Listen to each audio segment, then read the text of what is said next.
The first place that I can well remember was a large, pleasant meadow with a pond of clear water in it. Some shady trees leaned over it, and rushes and water-lilies grew at the deep end. Over the hedge on one side we looked into a plowed field, and on the other we looked over a gate at our master's house, which stood by the roadside. At the top of the meadow was a grove of fir trees, and at the bottom a running brook overhung by a steep bank. While I was young, I lived upon my mother's milk, as I could not eat grass. In the daytime I ran by her side, and at night I lay down close by her. When it was hot, we used to stand by the pond in the shade of the trees, and when it was cold, we had a nice warm shed near the grove. As soon as I was old enough to eat grass, my mother used to go out to work in the daytime and come back in the evening. There were 6 young colts in the meadow besides me. They were older than I was. Some were nearly as large as grown-up horses. I used to run with them and had great fun. We used to gallop all together round and round the field as hard as we could go. Sometimes we had rather rough play, for they would frequently bite and kick as well as gallop. One day, when there was a good deal of kicking, my mother whinnied to me to come to her, and then she said, "I wish you to pay attention to what I am going to say to you. The colts who live here are very good colts, but they are cart-horse colts, and of course they have not learned manners. You have been well bred and well born. Your father has a great name in these parts, and your grandfather won the cup 2 years at the Newmarket races. Your grandmother had the sweetest temper of any horse I ever knew, and I think you have never seen me kick or bite. I hope you will grow up gentle and good, and never learn bad ways. Do your work with a good will, lift your feet up well when you trot, and never bite or kick even in play." I have never forgotten my mother's advice. I knew she was a wise old horse, and our master thought a great deal of her. Her name was Duchess, but he often called her Pet. Our master was a good, kind man. He gave us good food, good lodging, and kind words. He spoke as kindly to us as he did to his little children. We were all fond of him, and my mother loved him very much. When she saw him at the gate, she would neigh with joy and trot up to him. He would pat and stroke her and say, "Well, old Pet, and how is your little darky?" I was a dull black, so he called me Darky. Then he would give me a piece of bread, which was very good, and sometimes he brought a carrot for my mother. All the horses would come to him, but I think we were his favorites. My mother always took him to the town on a market day in a light gig. There was a plowboy, Dick, who sometimes came into our field to pluck blackberries from the hedge.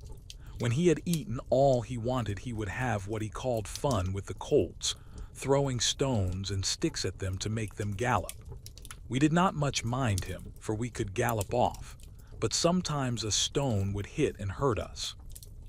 One day he was at this game, and did not know that the master was in the next field. But he was there, watching what was going on. Over the hedge he jumped in a snap, and catching Dick by the arm, he gave him such a box on the ear as made him roar with the pain and surprise. As soon as we saw the master, we trotted up nearer to see what went on. "Bad boy," he said, "bad boy, to chase the colts. This is not the first time, nor the second, but it shall be the last. There, take your money and go home. I shall not want you on my farm again." So we never saw Dick any more. Old Daniel, the man who looked after the horses, was just as gentle as our master, so we were well off. Before I was 2 years old, a circumstance happened which I have never forgotten. It was early in the spring. There had been a little frost in the night, and a light mist still hung over the woods and meadows. I and the other colts were feeding at the lower part of the field when we heard, quite in the distance, what sounded like the cry of dogs. The oldest of the colts raised his head, pricked his ears, and said, "There are the hounds," and immediately cantered off, followed by the rest of us to the upper part of the field, where we could look over the hedge and see several fields beyond. My mother and an old riding horse of our master's were also standing near, and seemed to know all about it. "They have found a hare," said my mother, "and if they come this way we shall see the hunt." And soon the dogs were all tearing down the field of young wheat next to ours. I never heard such a noise as they made. They did not bark, nor howl, nor whine, but kept on a yo, yo, oh, oh, yo, oh, at the top of their voices. After them came a number of men on horseback, some of them in green coats, all galloping as fast as they could. The old horse snorted and looked eagerly after them, and we young colts wanted to be galloping but they were soon away into the fields lower down. Here it seemed as if they had come to a stand. The dogs left off barking and ran about every way with their noses to the ground. "They have lost the scent," said the old horse. "Perhaps the hare will get off." "What hare?" I said. "Oh, I don't know what hare. Likely enough it may be one of our own hares out of the woods. Any hare they can find will do for the dogs and men to run after." And before long the dogs began their yo, yo, oh, oh, again, and back they came all together at full speed, making straight for our meadow at the part where the high bank and hedge overhang the brook. "Now we shall see the hare," said my mother. And just then a hare wild with fright rushed by and made for the woods. On came the dogs. They burst over the bank, leaped the stream, and came dashing across the field followed by the huntsmen. 6 or 8 men leaped their horses clean over, close upon the dogs. The hare tried to get through the fence. It was too thick and she turned sharp round to make for the road, but it was too late. The dogs were upon her with their wild cries. We heard one shriek, and that was the end of her. One of the huntsmen rode up and whipped off the dogs, who would soon have torn her to pieces. He held her up by the leg torn and bleeding, and all the gentlemen seemed well pleased. As for me, I was so astonished that I did not at first see what was going on by the brook. But when I did look, there was a sad sight. 2 fine horses were down. One was struggling in the stream, and the other was groaning on the grass. One of the riders was getting out of the water covered with mud. The other lay quite still. "His neck is broke," said my mother.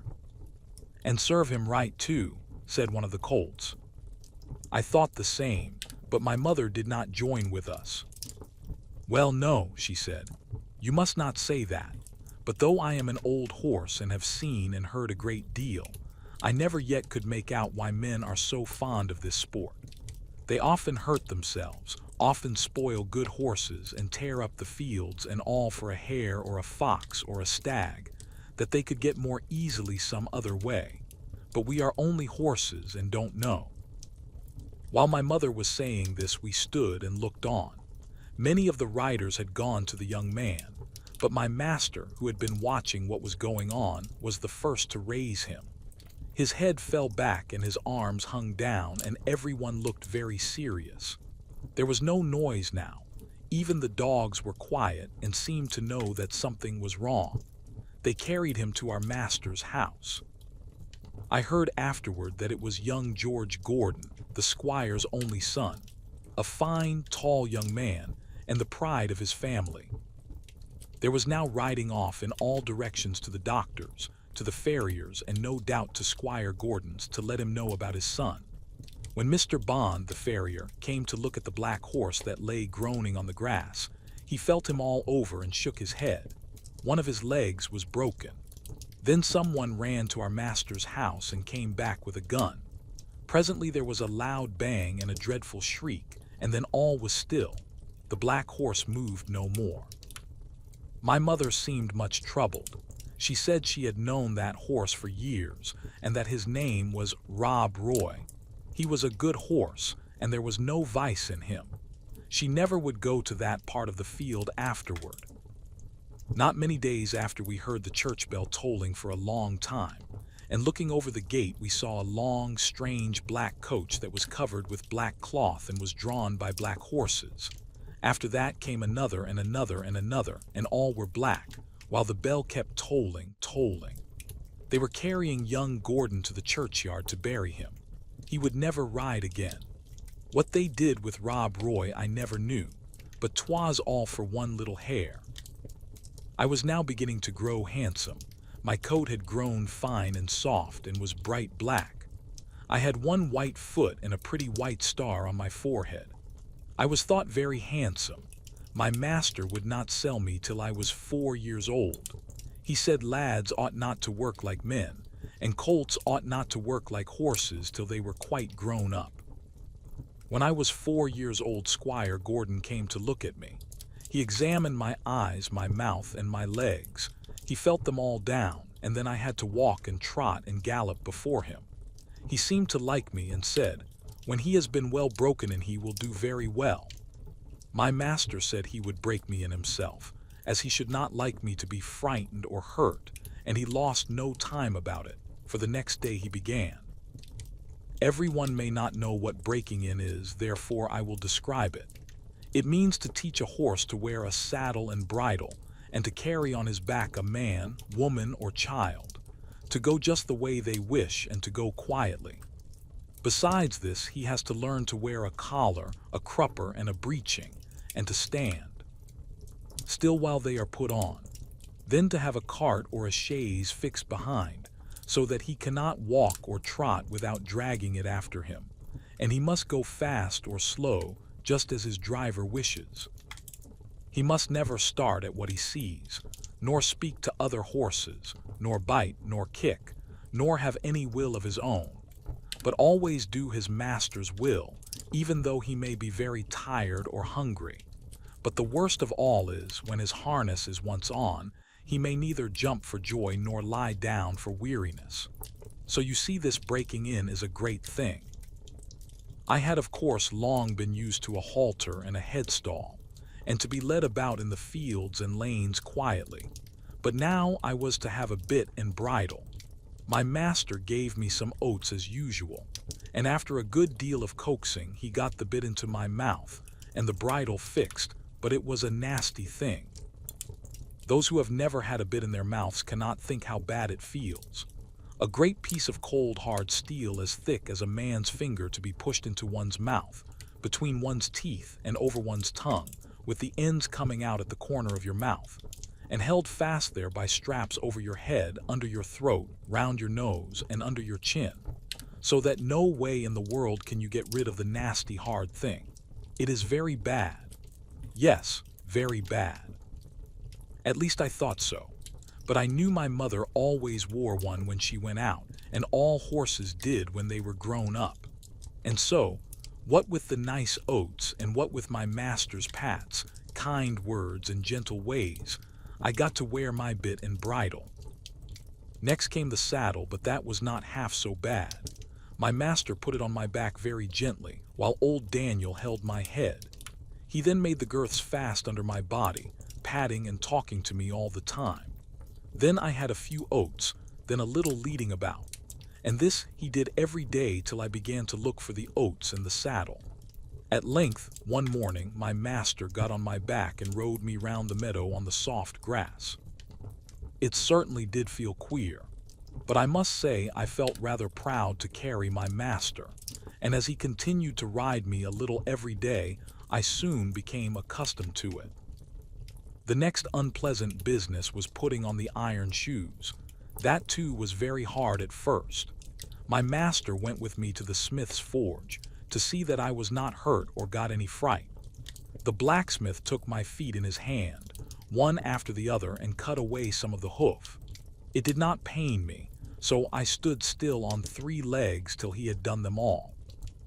Then he took a piece of iron the shape of my foot and clapped it on, and drove some nails through the shoe quite into my hoof, so that the shoe was firmly on.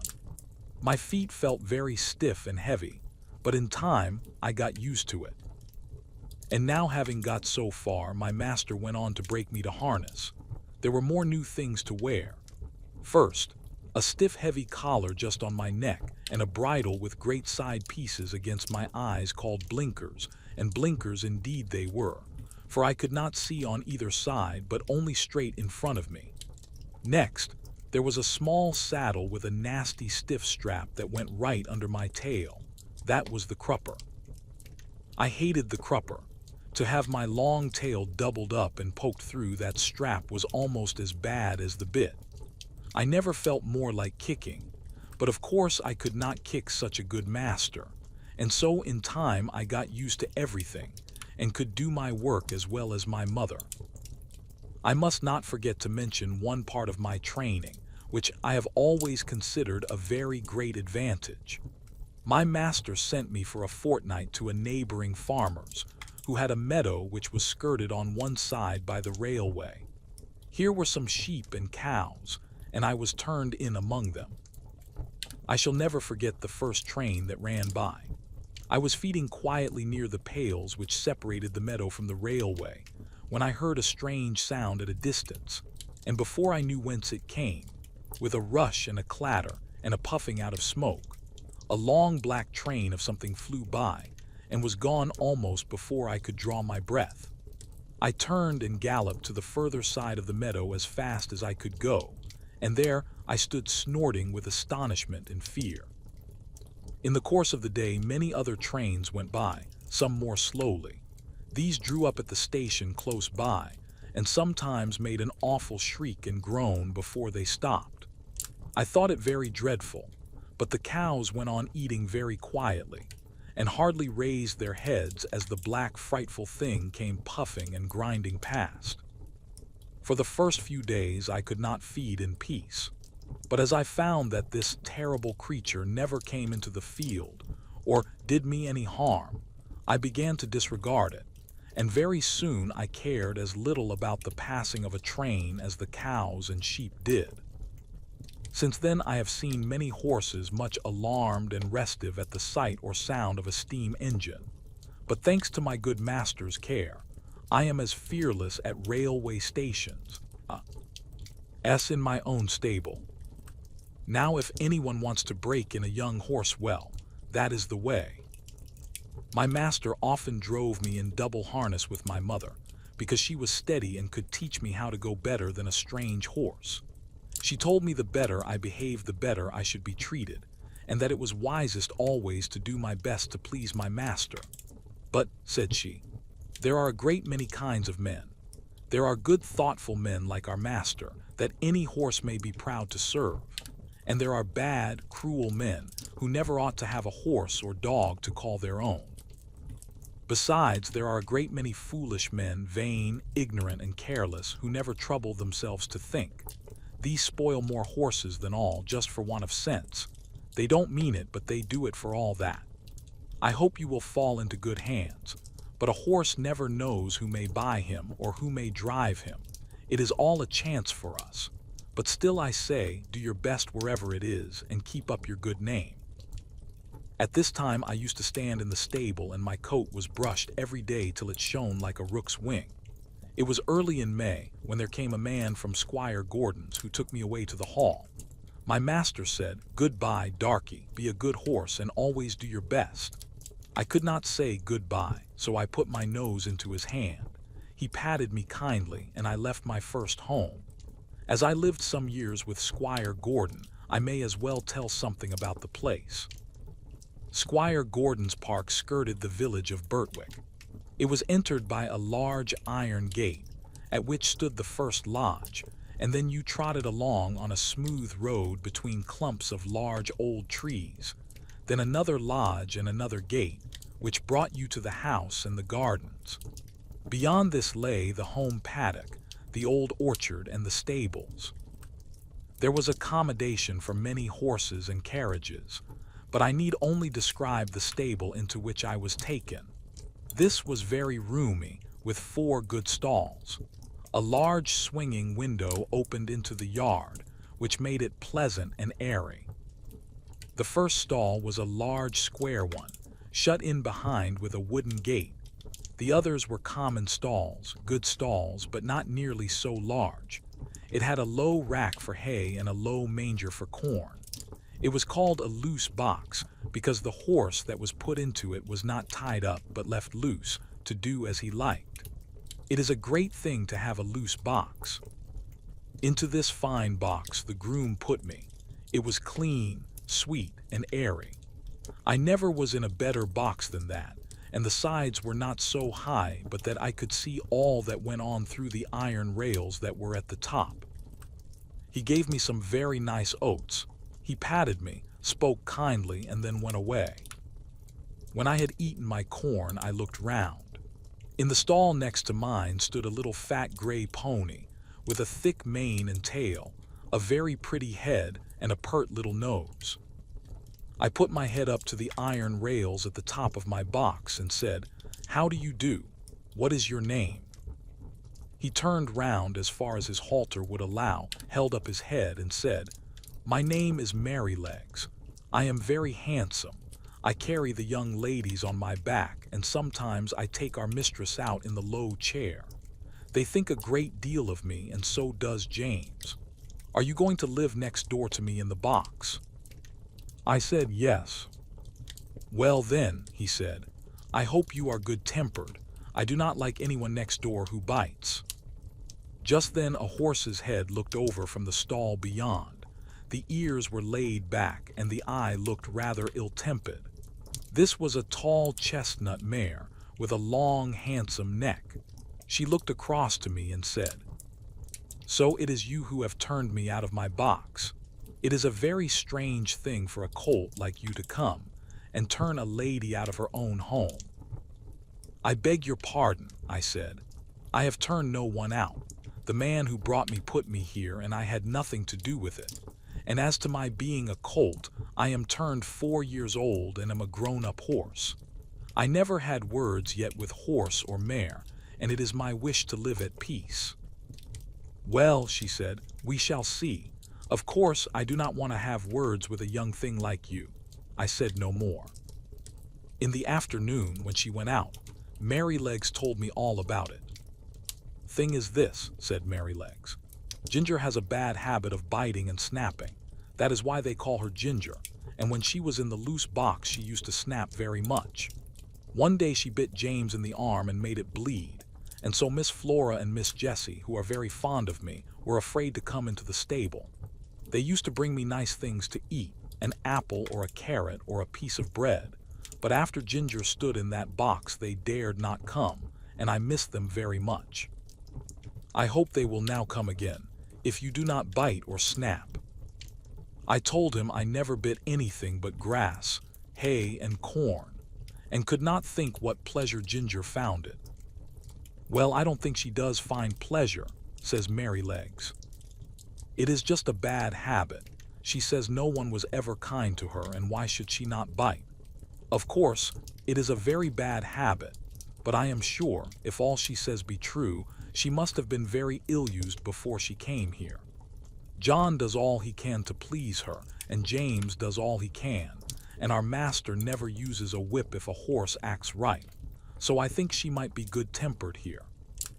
You see," he said, with a wise look, "I am 12 years old. I know a great deal, and I can tell you there is not a better place for a horse all round the country than this. John is the best groom that ever was. He has been here 14 years, and you never saw such a kind boy as James is, so that it is all Ginger's own fault that she did not stay in that box." The name of the coachman was John Manley. He had a wife and one little child, and they lived in the coachman's cottage, very near the stables. The next morning he took me into the yard and gave me a good grooming, and just as I was going into my box with my coat soft and bright, the squire came in to look at me and seemed pleased. "John," he said, "I meant to have tried the new horse this morning, but I have other business. You may as well take him around after breakfast. Go by the common and the highwood and back by the watermill and the river. That will show his paces." "I will, sir," said John. After breakfast he came and fitted me with a bridle. He was very particular in letting out and taking in the straps to fit my head comfortably. Then he brought a saddle, but it was not broad enough for my back. He saw it in a minute and went for another, which fitted nicely. He rode me first slowly, then a trot, then a canter, and when we were on the common he gave me a light touch with his whip, and we had a splendid gallop. "Ho, ho, my boy," he said as he pulled me up. "You would like to follow the hounds, I think." As we came back through the park, we met the squire and Mrs. Gordon walking. They stopped, and John jumped off. "Well, John, how does he go?" "First rate, sir," answered John. "He is as fleet as a deer and has a fine spirit too, but the lightest touch of the rein will guide him. Down at the end of the common we met one of those traveling carts hung all over with baskets, rugs, and such like. You know, sir, many horses will not pass those carts quietly. He just took a good look at it and then went on as quiet and pleasant as could be. They were shooting rabbits near the highwood, and a gun went off close by. He pulled up a little and looked, but did not stir a step to right or left. I just held the rein steady and did not hurry him, and it's my opinion he has not been frightened or ill-used while he was young." "That's well," said the squire. "I will try him myself tomorrow." The next day I was brought up for my master. I remembered my mother's counsel and my good old master's, and I tried to do exactly what he wanted me to do. I found he was a very good rider, and thoughtful for his horse too. When he came home, the lady was at the hall door as he rode up. "Well, my dear," she said, "how do you like him?" "He is exactly what John said," he replied. "A pleasanter creature I never wish to mount. What shall we call him?" "Would you like Ebony?" said she. "He is as black as ebony." "No, not Ebony." "Will you call him Blackbird, like your uncle's old horse?" "No, he is far handsomer than old Blackbird ever was." "Yes," she said, "he is really quite a beauty, and he has such a sweet, good-tempered face and such a fine, intelligent eye. What do you say to calling him Black Beauty?" "Black Beauty, why yes, I think that is a very good name. If you like it shall be his name." And so it was. When John went into the stable, he told James that master and mistress had chosen a good, sensible English name for me that meant something, not like Marengo or Pegasus or Abdallah. They both laughed, and James said, "If it was not for bringing back the past, I should have named him Rob Roy, for I never saw two horses more alike." "That's no wonder," said John. "Didn't you know that Farmer Gray's old Duchess was the mother of them both?" I had never heard that before, and so poor Rob Roy, who was killed at that hunt, was my brother. I did not wonder that my mother was so troubled. It seems that horses have no relations, at least they never know each other after they are sold. John seemed very proud of me. He used to make my mane and tail almost as smooth as a lady's hair, and he would talk to me a great deal. Of course, I did not understand all he said, but I learned more and more to know what he meant and what he wanted me to do. I grew very fond of him. He was so gentle and kind. He seemed to know just how a horse feels, and when he cleaned me, he knew the tender places and the ticklish places. When he brushed my head, he went as carefully over my eyes as if they were his own, and never stirred up any ill temper. James Howard, the stable boy, was just as gentle and pleasant in his way. Why, so I thought myself well off. There was another man who helped in the yard, but he had very little to do with Ginger and me. A few days after this, I had to go out with Ginger in the carriage. I wondered how we should get on together, but except laying her ears back when I was led up to her, she behaved very well. She did her work honestly and did her full share, and I never wished to have a better partner in double harness.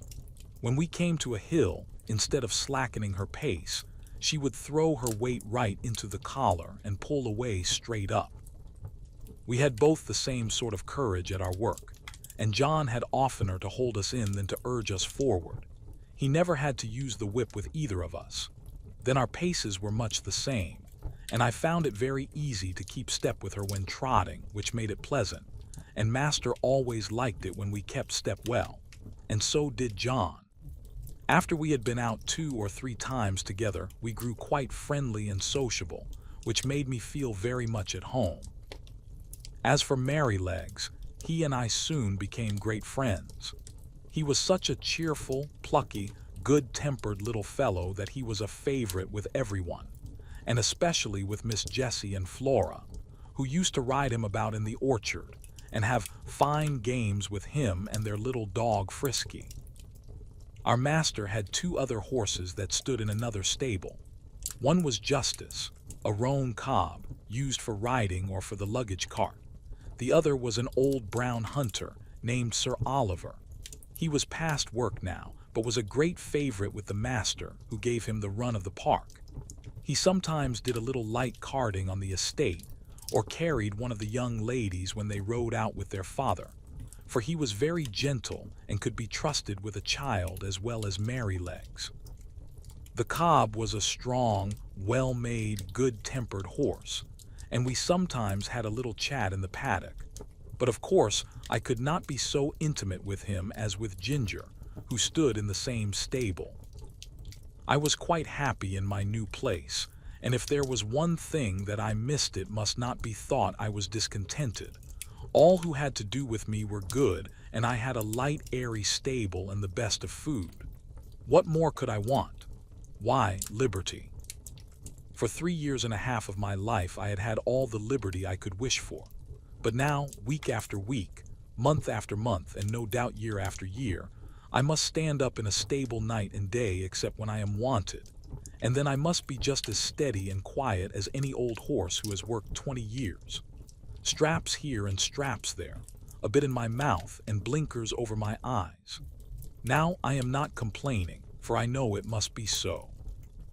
I only mean to say that for a young horse full of strength and spirits, who has been used to some large field or plain where he can fling up his head and toss up his tail and gallop away at full speed, then round and back again with a snort to his companions, I say it is hard never to have a bit more liberty to do as you like.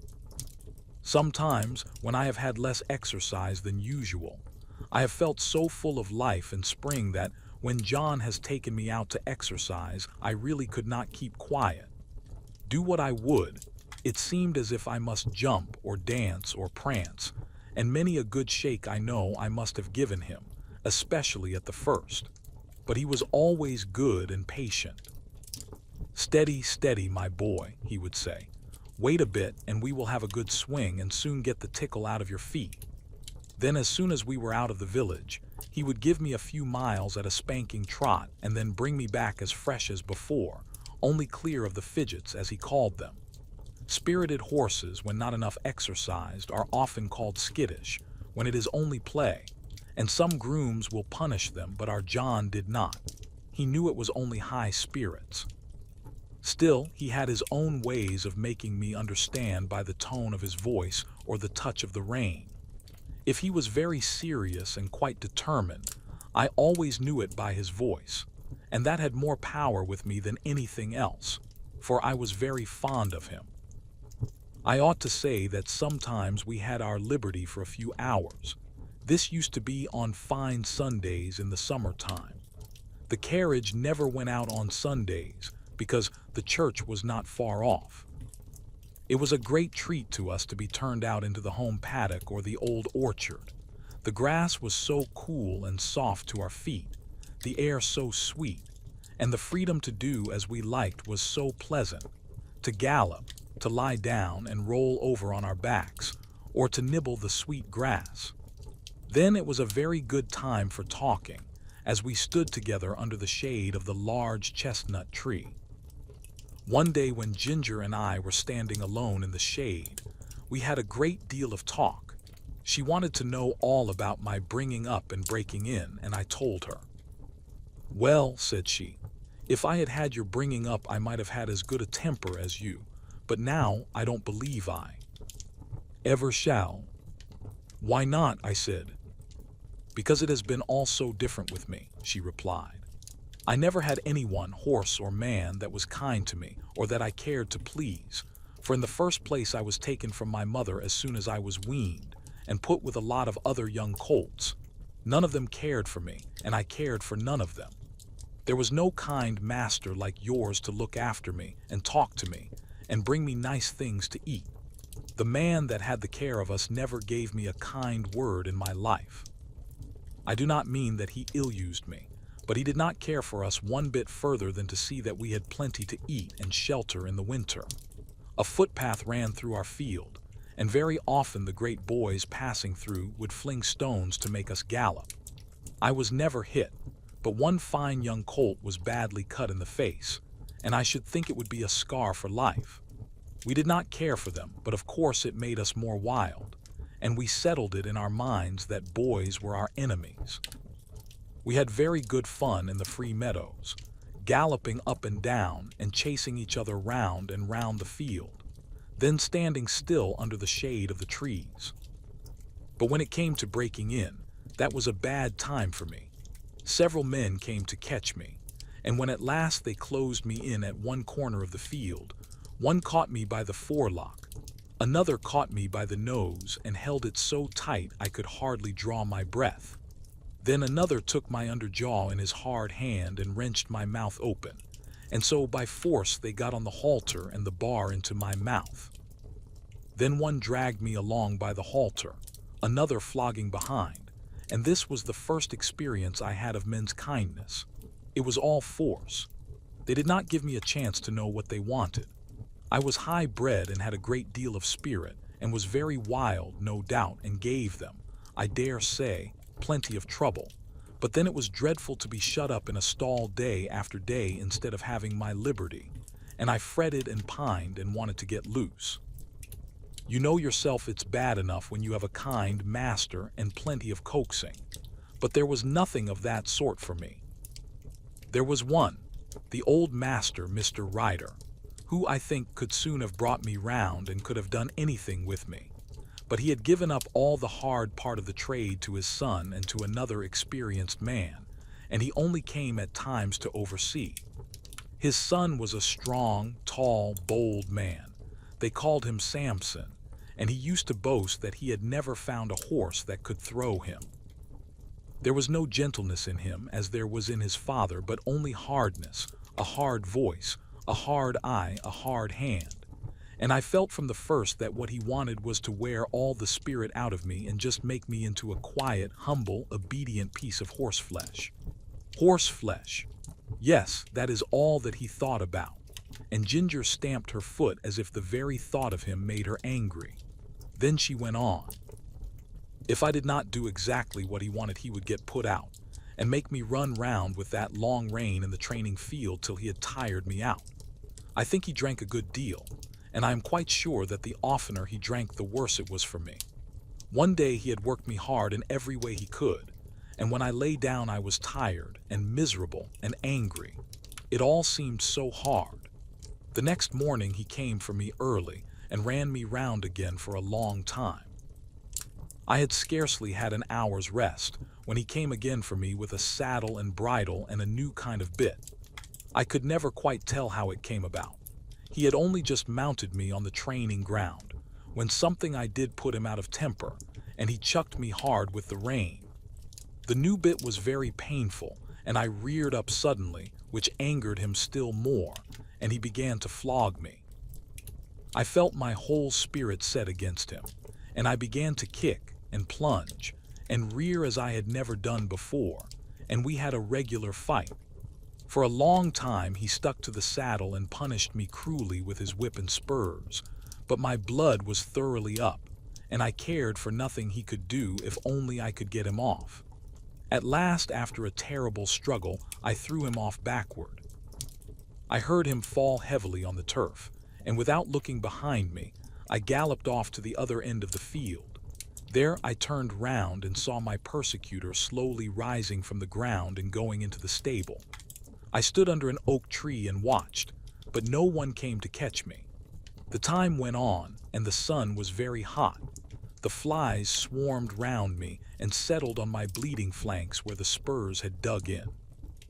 I felt hungry, for I had not eaten since the early morning, but there was not enough grass in that meadow for a goose to live on. I wanted to lie down and rest, but with the saddle strapped tightly on there was no comfort, and there was not a drop of water to drink. The afternoon wore on and the sun got low. I saw the other colts ed in, and I knew they were having a good feed. At last, just as the sun went down, I saw the old master come out with a sieve in his hand. He was a very fine old gentleman with quite white hair, but his voice was what I should know him by among 1,000. It was not high, nor yet low, but full and clear and kind. And when he gave orders, it was so steady and decided that everyone knew, both horses and men, that he expected to be obeyed. He came quietly along, now and then shaking the oats about that he had in the sieve, and speaking cheerfully and gently to me. "Come along, lassie, come along, lassie, come along, come along." I stood still and let him come up. He held the oats to me, and I began to eat without fear. His voice took all my fear away. He stood by, patting and stroking me while I was eating, and seeing the clots of blood on my side, he seemed very vexed. Poor lassie. It was a bad business, a bad business. Then he quietly took the rein and led me to the stable. Just at the door stood Samson. I laid my ears back and snapped at him. "Stand back," said the master, "and keep out of her way. You've done a bad day's work for this filly." He growled out something about a vicious brute.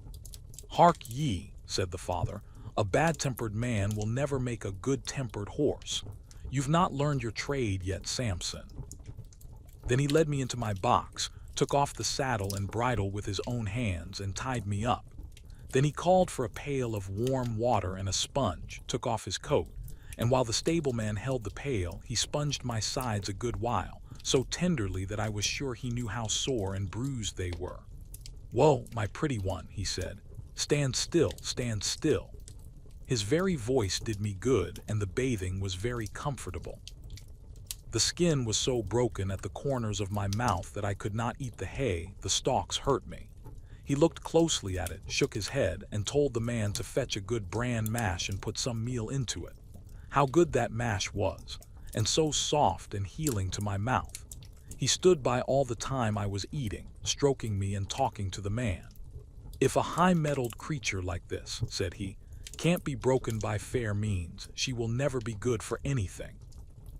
After that he often came to see me, and when my mouth was healed, the other breaker, Job they called him, went on training me. He was steady and thoughtful, and I soon learned what he wanted. The next time that Ginger and I were together in the paddock, she told me about her first place. "After my breaking in," she said, "I was bought by a dealer to match another chestnut horse. For some weeks he drove us together, and then we were sold to a fashionable gentleman and were sent up to London. I had been driven with a check rein by the dealer, and I hated it worse than anything else. But in this place we were reined far tighter, the coachman and his master thinking we looked more stylish so. We were often driven about in the park and other fashionable places. You who never had a check rein on don't know what it is, but I can tell you it is dreadful. I like to toss my head about and hold it as high as any horse. But fancy now yourself, if you tossed your head up high and were obliged to hold it there, and that for hours together, not able to move it at all, except with a jerk still higher, your neck aching till you did not know how to bear it. Besides that, to have two bits instead of one, and mine was a sharp one, it hurt my tongue and my jaw, and the blood from my tongue colored the froth that kept flying from my lips as I chafed and fretted at the bits and rein. It was worst when we had to stand by the hour waiting for our mistress at some grand party or entertainment, and if I fretted or stamped with impatience, the whip was laid on. It was enough to drive one mad. "Did not your master take any thought for you?" I said. "No," said she. "He only cared to have a stylish turnout, as they call it. I think he knew very little about horses. He left that to his coachman, who told him I had an irritable temper, that I had not been well broken to the check rein, but I should soon get used to it. But he was not the man to do it, for when I was in the stable, miserable and angry, instead of being smoothed and quieted by kindness, I got only a surly word or a blow. If he had been civil, I would have tried to bear it. I was willing to work, and ready to work hard too, but to be tormented for nothing but their fancies angered me. What right had they to make me suffer like that? Besides the soreness in my mouth and the pain in my neck, It always made my windpipe feel bad, and if I had stopped there long, I know it would have spoiled my breathing. But I grew more and more restless and irritable. I could not help it, and I began to snap and kick when anyone came to harness me. For this the groom beat me, and one day, as they had just buckled us into the carriage, and were straining my head up with that rein, I began to plunge and kick with all my might. I soon broke a lot of harness and kicked myself clear, so that was an end of that place. After this, I was sent to Tattersall's to be sold. Of course, I could not be warranted free from vice, so nothing was said about that. My handsome appearance and good paces soon brought a gentleman to bid for me, and I was bought by another dealer. He tried me in all kinds of ways and with different bits, and he soon found out what I could not bear. At last he drove me quite without a check rein, and then sold me as a perfectly quiet horse to a gentleman in the country. He was a good master, and I was getting on very well, but his old groom left him and a new one came. This man was as hard-tempered and hard-handed as Samson.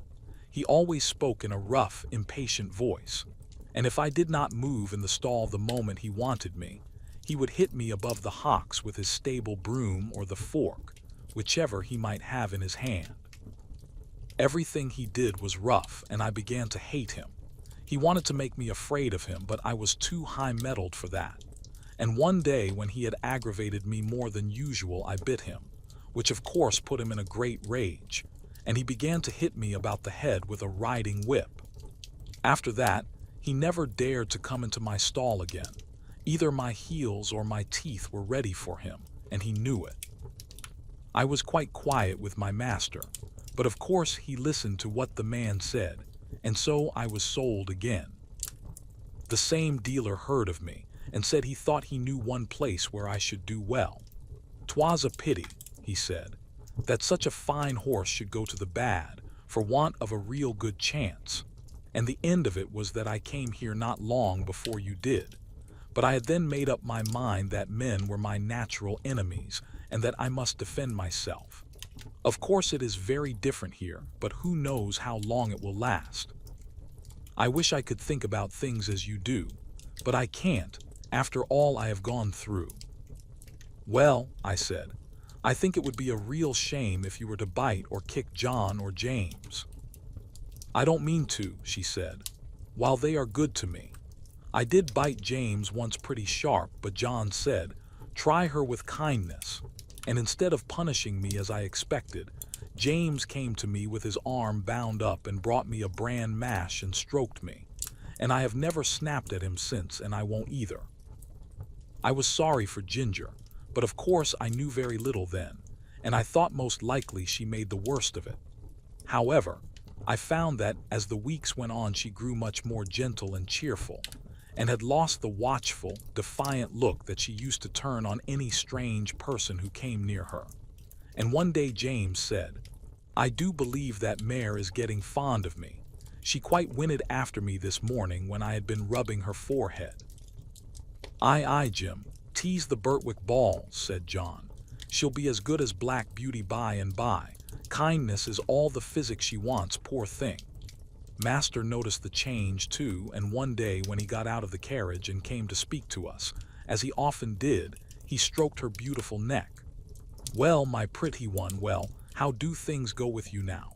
You are a good bit happier than when you came to us, I think." She put her nose up to him in a friendly, trustful way, while he rubbed it gently. "We shall make a cure of her, John," he said.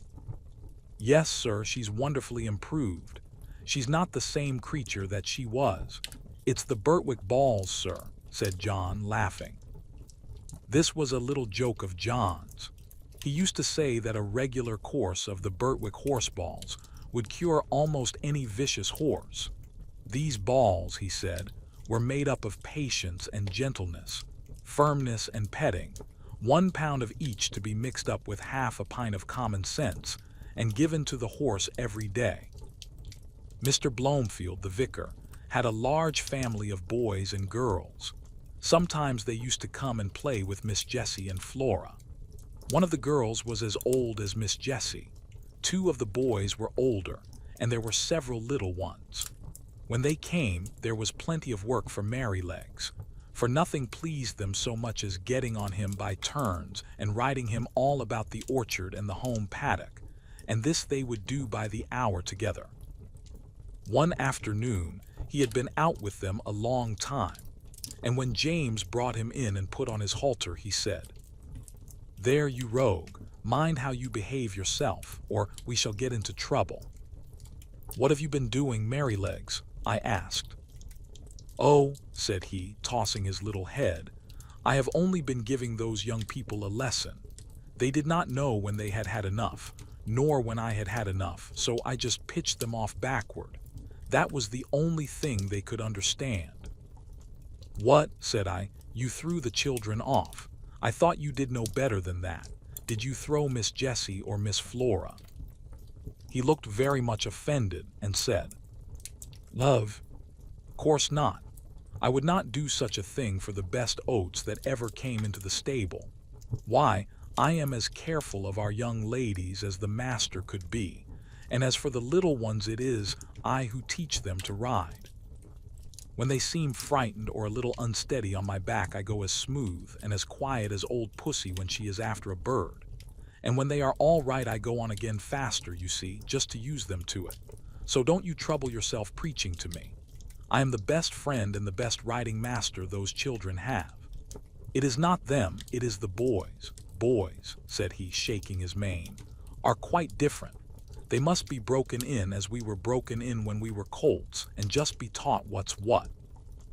The other children had ridden me about for nearly 2 hours, and then the boys thought it was their turn, and so it was, and I was quite agreeable.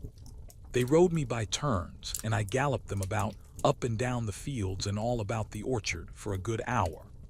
They had each cut a great hazel stick for a riding whip, and laid it on a little too hard, but I took it in good part, till at last I thought we had had enough, so I stopped 2 or 3 times by way of a hint.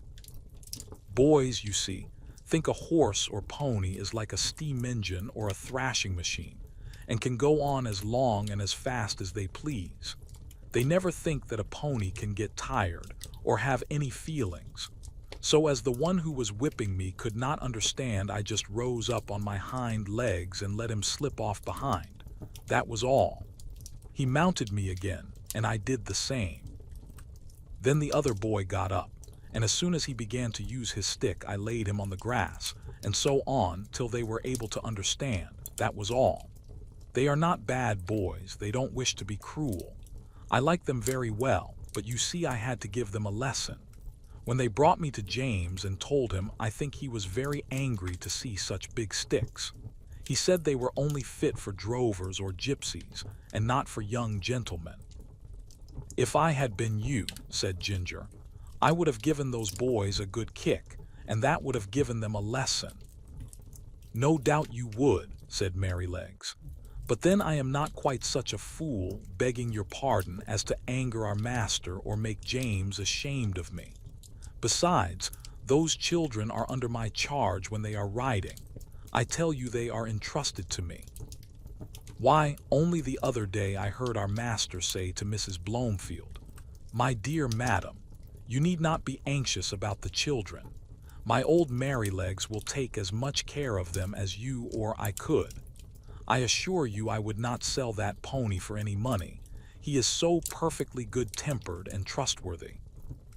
And do you think I am such an ungrateful brute as to forget all the kind treatment I have had here for 5 years, and all the trust they place in me, and turn vicious because a couple of ignorant boys use me badly? No, no. You never had a good place where they were kind to you, and so you don't know, and I'm sorry for you, but I can tell you good places make good horses. I wouldn't vex our people for anything. I love them, I do," said Merrylegs, and he gave a low ho, ho, ho through his nose, as he used to do in the morning when he heard James' footstep at the door. "Besides," he went on, "if I took to kicking, where should I be? Why, sold off in a jiffy and no character, and I might find myself slaved about under a butcher's boy, or worked to death at some seaside place where no one cared for me, except to find out how fast I could go, or be flogged along in some cart with 3 or 4 great men in it going out for a Sunday spree, as I have often seen in the place I lived in before I came here. No, said he, shaking his head. I hope I shall never come to that. Ginger and I were not of the regular tall carriage horse breed. We had more of the racing blood in us. We stood about 15.5 hands high. We were therefore just as good for riding as we were for driving, and our master used to say that he disliked either horse or man that could do but one thing. And as he did not want to show off in London parks, he preferred a more active and useful kind of horse. As for us, our greatest pleasure was when we were saddled for a riding party, the master on Ginger, the mistress on me, and the young ladies on Sir Oliver and Merrylegs. It was so cheerful to be trotting and cantering all together that it always put us in high spirits. I had the best of it, for I always carried the mistress. Her weight was little, her voice was sweet, and her hand was so light on the rein that I was guided almost without feeling it. Oh, if people knew what a comfort to horses a light hand is, and how it keeps a good mouth and a good temper, they surely would not chuck and drag and pull at the rein as they often do. Our mouths are so tender that where they have not been spoiled or hardened with bad or ignorant treatment, they feel the slightest movement of the driver's hand, and we know in an instant what is required of us. My mouth has never been spoiled, and I believe that was why the mistress preferred me to Ginger, although her paces were certainly quite as good. She used often to envy me, and said it was all the fault of breaking in and the gag bit in London, that her mouth was not so perfect as mine. And then old Sir Oliver would say, "There, there. Don't vex yourself. You have the greatest honor. A mare that can carry a tall man of our master's weight, with all your spring and sprightly action, does not need to hold her head down because she does not carry the lady. We horses must take things as they come, and always be contented and willing so long as we are kindly used." I had often wondered how it was that Sir Oliver had such a very short tail. It really was only 6 or 7 inches long, with a tassel of hair hanging from it. And on one of our holidays in the orchard I ventured to ask him by what accident it was that he had lost his tail. "Accident," he snorted with a fierce look. "It was no accident. It was a cruel, shameful, cold-blooded act. When I was young, I was taken to a place where these cruel things were done. I was tied up and made fast so that I could not stir, and then they came and cut off my long and beautiful tail, through the flesh and through the bone, and took it away." "How dreadful!" I exclaimed. "Dreadful, ah, it was dreadful. But it was not only the pain, though that was terrible and lasted a long time. It was not only the indignity of having my best ornament taken from me, though that was bad, but it was this: how could I ever brush the flies off my sides and my hind legs any more? You who have tails just whisk the flies off without thinking about it, and you can't tell what a torment it is to have them settle upon you and sting, and have nothing in the world to lash them off with. I tell you it is a lifelong wrong and a lifelong loss, but thank heaven they don't do it now." "What did they do it for then?" said Ginger. "For fashion," said the old horse with a stamp of his foot. "For fashion. If you know what that means. There was not a well-bred young horse in my time that had not his tail docked in that shameful way, just as if the good God that made us did not know what we wanted and what looked best. I suppose it is fashion that makes them strap our heads up with those horrid bits that I was tortured with in London," said Ginger. "Of course it is," said he. "To my mind, fashion is one of the wickedest things in the world.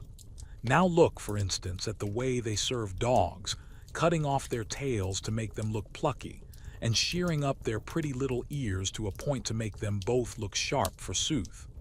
I had a dear friend once, a brown terrier. Skye, they called her. She was so fond of me that she never would sleep out of my stall. She made her bed under the manger, and there she had a litter of 5 as pretty little puppies as need be. None were drowned, for they were a valuable kind, and how pleased she was with them. And when they got their eyes open and crawled about, it was a real pretty sight. But one day the man came and took them all away. I thought he might be afraid I should tread upon them. But it was not so. In the evening poor Sky brought them back again, one by one in her mouth. Not the happy little things that they were, but bleeding and crying pitifully. They had all had a piece of their tails cut off, and the soft flap of their pretty little ears was cut quite off. How their mother licked them, and how troubled she was, poor thing. I never forgot it. They healed in time, and they forgot the pain, but the nice soft flap, that of course was intended to protect the delicate part of their ears from dust and injury, was gone forever. Why don't they cut their own children's ears into points to make them look sharp? Why don't they cut the end off their noses to make them look plucky? One would be just as sensible as the other. What right have they to torment and disfigure God's creatures? Sir Oliver, though he was so gentle, was a fiery old fellow, and what he said was all so new to me, and so dreadful, that I found a bitter feeling toward men rise up in my mind that I never had before. Of course Ginger was very much excited. She flung up her head with flashing eyes and distended nostrils, declaring that men were both brutes and blockheads. "Who talks about blockheads?" said Merrylegs, who just came up from the old apple tree where he had been rubbing himself against the low branch. "Who talks about blockheads? I believe that is a bad word."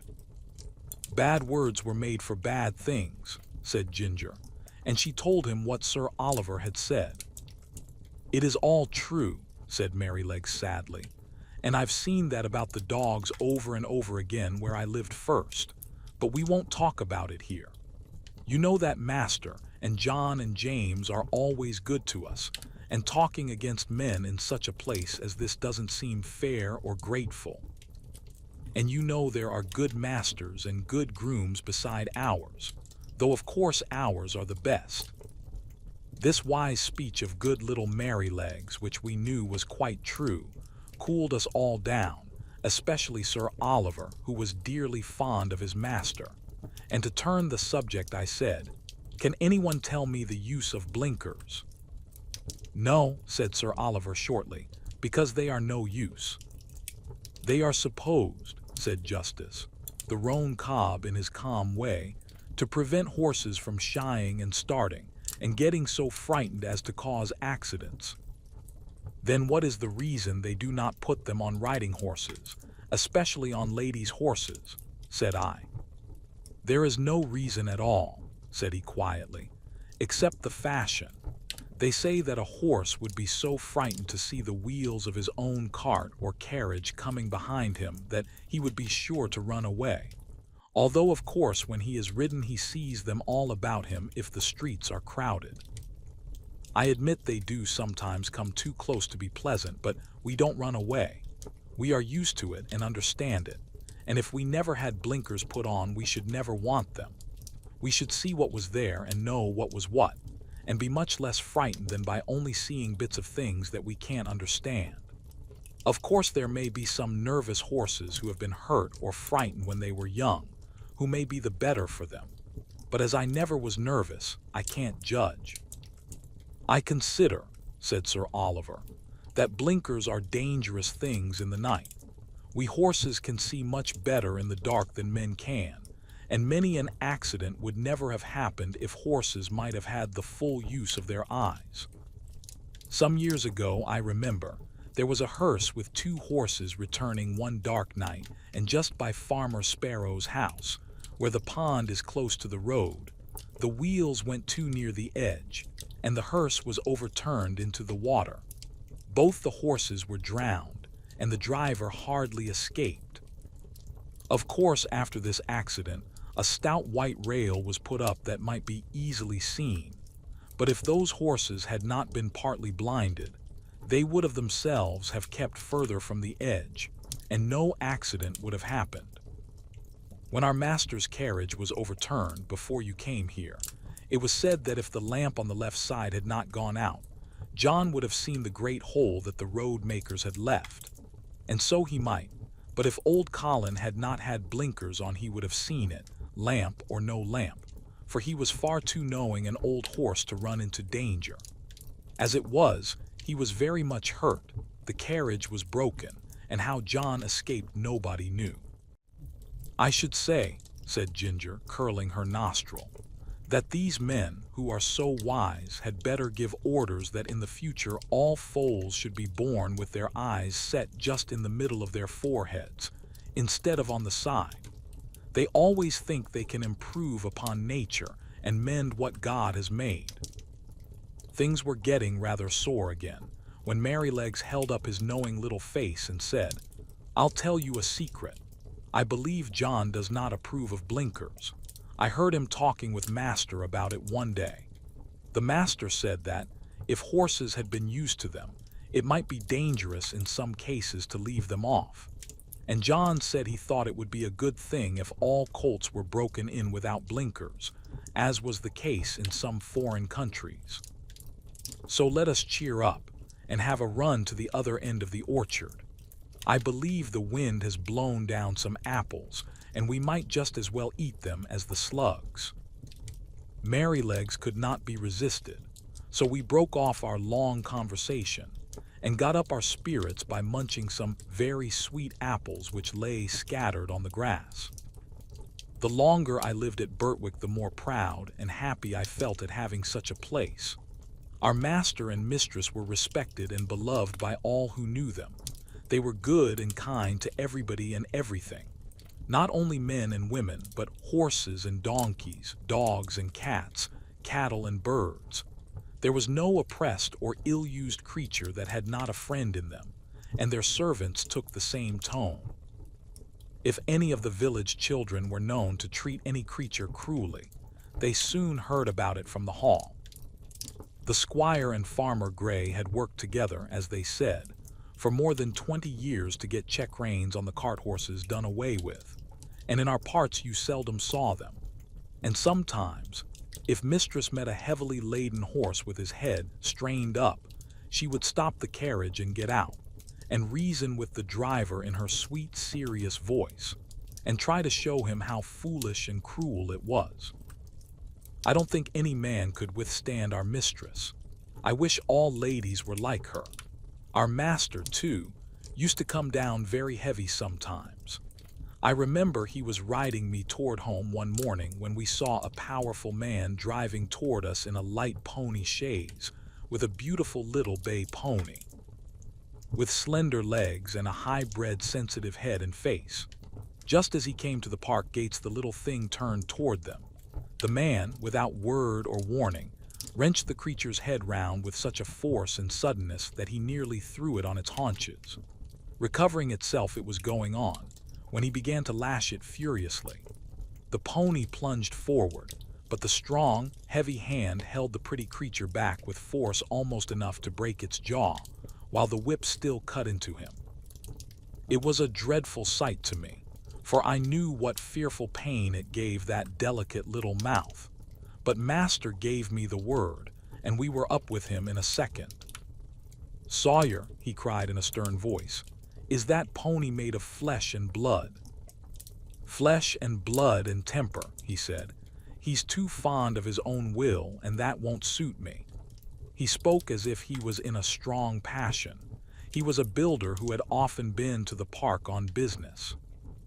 And do you think, said master sternly, that treatment like this will make him fond of your will? He had no business to make that turn. His road was straight on, said the man roughly. You have often driven that pony up to my place, said master.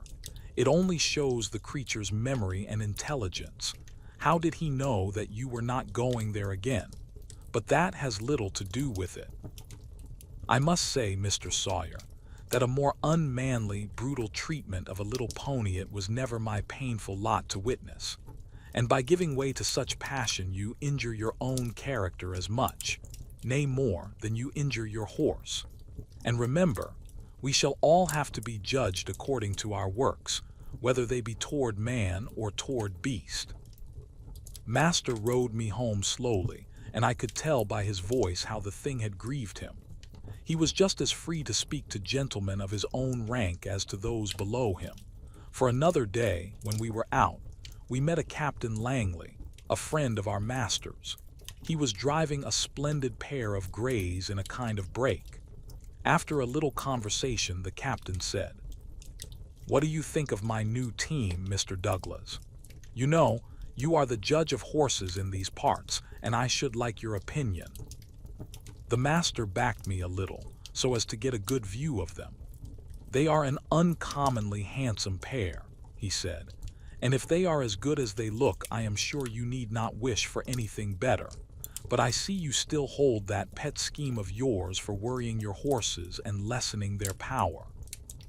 "What do you mean?" said the other. "The check reins." "Oh, I know that's a hobby of yours. Well, the fact is, I like to see my horses hold their heads up." "So do I," said master, "as well as any man, but I don't like to see them held up. That takes all the shine out of it. Now, you are a military man, Langley, and no doubt like to see your regiment look well on parade, heads up, and all that. But you would not take much credit for your drill if all your men had their heads tied to a backboard. It might not be much harm on parade, except to worry and fatigue them. But how would it be in a bayonet charge against the enemy, when they want the free use of every muscle and all their strength thrown forward? I would not give much for their chance of victory. And it is just the same with horses. You fret and worry their tempers and decrease their power. You will not let them throw their weight against their work, and so they have to do too much with their joints and muscles, and of course it wears them up faster. You may depend upon it, horses were intended to have their heads free as men's are, and if we could act a little more according to common sense, and a good deal less according to fashion, we should find many things work easier. Besides, you know as well as I that if a horse makes a false step, he has much less chance of recovering himself if his head and neck are fastened back." "And now," said the master, laughing, "I have given my hobby a good trot out. Can't you make up your mind to mount him too, Captain? Your example would go a long way." "I believe you are right in theory," said the other, "and that's rather a hard hit about the soldiers. But, well, I'll think about it," and so they parted. One day late in the autumn, my master had a long journey to go on business. I was put into the dog cart, and John went with his master. I always liked to go in the dog cart. It was so light, and the high wheels ran along so pleasantly. There had been a great deal of rain, and now the wind was very high and blew the dry leaves across the road in a shower. We went along merrily till we came to the toll bar and the low wooden bridge. The river banks were rather high, and the bridge, instead of rising, went across just level, so that in the middle, if the river was full, the water would be nearly up to the woodwork and planks. But as there were good substantial rails on each side, people did not mind it. The man at the gate said the river was rising fast, and he feared it would be a bad night. Many of the meadows were under water, and in one low part of the road the water was halfway up to my knees. The bottom was good, and master drove gently, so it was no matter. When we got to the town, of course, I had a good bait, but as the master's business engaged him a long time, we did not start for home till rather late in the afternoon. The wind was then much higher, and I heard the master say to John that he had never been out in such a storm. And so I thought, as we went along the skirts of a wood, where the great branches were swaying about like twigs, and the rushing sound was terrible. "I wish we were well out of this wood," said my master. "Yes, sir," said John. "It would be rather awkward if one of these branches came down upon us." The words were scarcely out of his mouth when there was a groan and a crack and a splitting sound, and tearing, crashing down among the other trees came an oak, torn up by the roots, and it fell right across the road just before us. I will never say I was not frightened, for I was. I stopped still, and I believe I trembled. Of course I did not turn round or run away. I was not brought up to that. John jumped out and was in a moment at my head. "That was a very near touch," said my master. "What's to be done now?" "Well, sir, we can't drive over that tree, nor yet get round it. There will be nothing for it but to go back to the 4 crossways, and that will be a good 6 miles before we get round to the wooden bridge again. It will make us late, but the horse is fresh." So back we went and round by the crossroads, but by the time we got to the bridge it was very nearly dark. We could just see that the water was over the middle of it, but as that happened sometimes when the floods were out, Master did not stop. We were going along at a good pace, but the moment my feet touched the first part of the bridge I felt sure there was something wrong. I dare not go forward and I made a dead stop. "Go on, Beauty," said my master, and he gave me a touch with the whip, but I dare not stir. He gave me a sharp cut. I jumped, but I dare not go forward. "There's something wrong, sir," said John, and he sprang out of the dog cart and came to my head and looked all about. He tried to lead me forward. "Come on, Beauty, what's the matter?" Of course I could not tell him, but I knew very well that the bridge was not safe. Just then the man at the toll gate on the other side ran out of the house, tossing a torch about like one mad. "Hoi, hoi, hoi, halloo, stop," he cried. "What's the matter?" shouted my master. "The bridge is broken in the middle, and part of it is carried away. If you come on, you'll be into the river." "Thank God," said my master. "You Beauty," said John, and took the bridle and gently turned me round to the right-hand road by the river side. The sun had set some time. The wind seemed to have lulled off after that furious blast which tore up the tree. It grew darker and darker, stiller and stiller. I trotted quietly along, the wheels hardly making a sound on the soft road. For a good while neither Master nor John spoke, and then Master began in a serious voice. I could not understand much of what they said, but I found they thought, if I had gone on as the Master wanted me, most likely the bridge would have given way under us, and horse, chaise, master, and man would have fallen into the river. And as the current was flowing very strongly, and there was no light and no help at hand, it was more than likely we should all have been drowned. Master said God had given men reason, by which they could find out things for themselves, but he had given animals knowledge which did not depend on reason, and which was much more prompt and perfect in its way, and by which they had often saved the lives of men. John had many stories to tell of dogs and horses, and the wonderful things they had done. He thought people did not value their animals half enough nor make friends of them as they ought to do. I am sure he makes friends of them if ever a man did. At last we came to the park gates and found the gardener looking out for us. He said that mistress had been in a dreadful way ever since dark, fearing some accident had happened, and that she had sent James off on justice, the roan cob, toward the wooden bridge to make inquiry after us. We saw a light at the hall door and at the upper windows, and as we came up mistress ran out, saying, "Are you really safe, my dear? Oh, I have been so anxious, fancying all sorts of things. Have you had no accident?" "No, my dear, but if your Black Beauty had not been wiser than we were, we should all have been carried down the river at the wooden bridge." I heard no more as they went into the house, and John took me to the stable. Oh, what a good supper he gave me that night! A good bran mash and some crushed beans with my oats, and such a thick bed of straw. And I was glad of it, for I was tired. One day when John and I had been out on some business of our master's and were returning gently on a long, straight road, at some distance we saw a boy trying to leap a pony over a gate. The pony would not take the leap, and the boy cut him with the whip, but he only turned off on one side. He whipped him again, but the pony turned off on the other side. Then the boy got off and gave him a hard thrashing and knocked him about the head. Then he got up again and tried to make him leap the gate, kicking him all the time shamefully, but still the pony refused. When we were nearly at the spot, the pony put down his head and threw up his heels and sent the boy neatly over into a broad quickset hedge, and with the rein dangling from his head, he set off home at a full gallop. John laughed out quite loud. "Served him right," he said. "Oh, oh, oh," cried the boy as he struggled about among the thorns. "I say, come and help me out." "Thank ye," said John.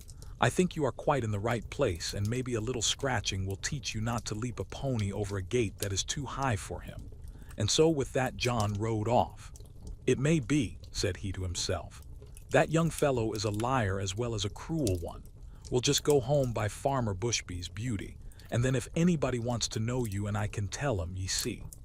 So we turned off to the right and soon came up to the stackyard and within sight of the house. The farmer was hurrying out into the road, and his wife was standing at the gate, looking very frightened. "Have you seen my boy?" said Mr. Bushby as we came up. "He went out an hour ago on my black pony, and the creature is just come back without a rider." "I should think, sir," said John, "he had better be without a rider unless he can be ridden properly." "What do you mean?" said the farmer. "Well, sir, I saw your son whipping and kicking and knocking that good little pony about shamefully because he would not leap a gate that was too high for him. The pony behaved well, sir, and showed no vice, but at last he just threw up his heels and tipped the young gentleman into the thorn hedge. He wanted me to help him out, but I hope you will excuse me, sir. I did not feel inclined to do so. There's no bones broken, sir. He'll only get a few scratches. I love horses, and it riles me to see them badly used. It is a bad plan to aggravate an animal till he uses his heels. The first time is not always the last." During this time the mother began to cry. "Oh, my poor Bill, I must go and meet him. He must be hurt." "You had better go into the house, wife," said the farmer. "Bill wants a lesson about this, and I must see that he gets it. This is not the first time, nor the second, that he has ill-used that pony, and I shall stop it. I am much obliged to you, Manly. Good evening." So we went on, John chuckling all the way home. Then he told James about it, who laughed and said, "Serve him right. I knew that boy at school. He took great airs on himself because he was a farmer's son. He used to swagger about and bully the little boys. Of course, we elder ones would not have any of that nonsense and let him know that in the school and the playground farmers' sons and laborers' sons were all alike. I well remember one day, just before afternoon school, I found him at the large window catching flies and pulling off their wings. He did not see me, and I gave him a box on the ears that laid him sprawling on the floor. Well, angry as I was almost frightened. He roared and bellowed in such a style. The boys rushed in from the playground, and the master ran in from the road to see who was being murdered. Of course I said fair and square at once what I had done, and why. Then I showed the master the flies, some crushed and some crawling about helpless, and I showed him the wings on the window sill. I never saw him so angry before, but as Bill was still howling and whining like the coward that he was, he did not give him any more punishment of that kind, but set him up on a stool for the rest of the afternoon, and said that he should not go out to play for that week. Then he talked to all the boys very seriously about cruelty, and said how hard-hearted and cowardly it was to hurt the weak and the helpless. But what stuck in my mind was this. He said that cruelty was the devil's own trademark, and if we saw anyone who took pleasure in cruelty, we might know who he belonged to, for the devil was a murderer from the beginning and a tormentor to the end. On the other hand, where we saw people who loved their neighbors and were kind to man and beast, we might know that was God's mark. "Your master never taught you a truer thing," said John. "There is no religion without love, and people may talk as much as they like about their religion, but if it does not teach them to be good and kind to man and beast, it is all a sham. All a sham, James, and it won't stand when things come to be turned inside out." Early one morning, In December, John hot. Dee just led me into my box after my daily exercise and was strapping my cloth on, and James was coming in from the corn chamber with some oats when the master came into the stable. He looked rather serious and held an open letter in his hand. John fastened the door of my box, touched his cap, and waited for orders. "Good morning, John," said the master. "I want to know if you have any complaint to make of James." "Complaint, sir? No, sir."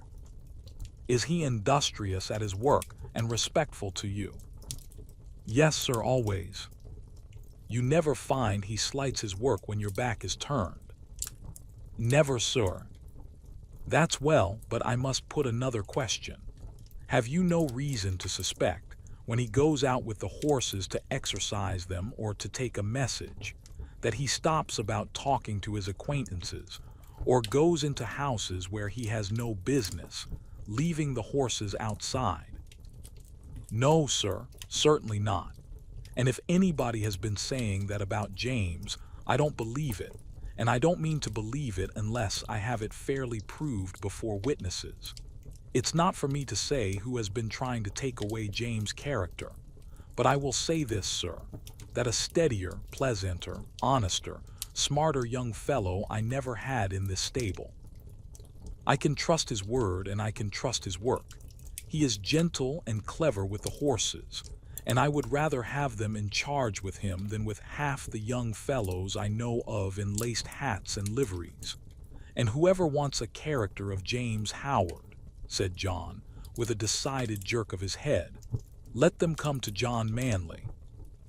The master stood all this time grave and attentive, but as John finished his speech a broad smile spread over his face, and looking kindly across at James, who all this time had stood still at the door, he said, "James, my lad, set down the oats and come here. I am very glad to find that John's opinion of your character agrees so exactly with my own.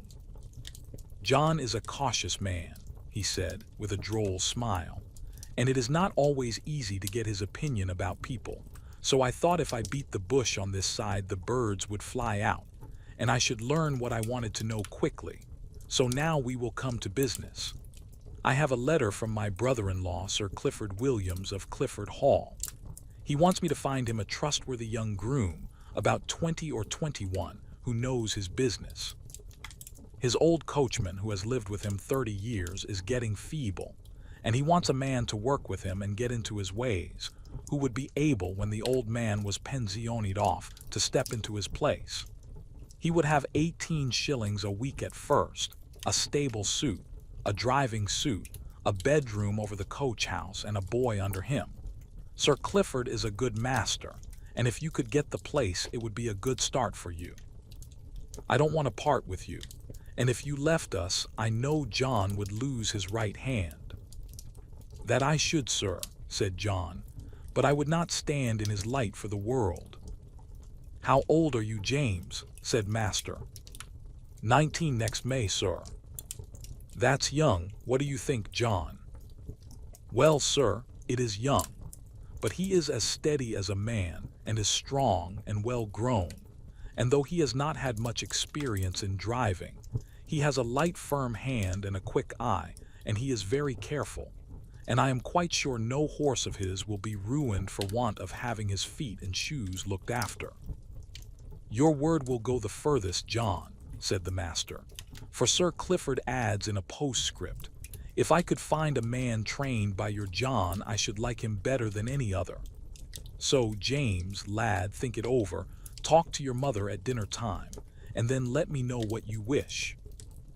In a few days after this conversation, it was fully settled that James should go to Clifford Hall, in a month or 6 weeks, as it suited his master, and in the meantime he was to get all the practice in driving that could be given to him. I never knew the carriage to go out so often before.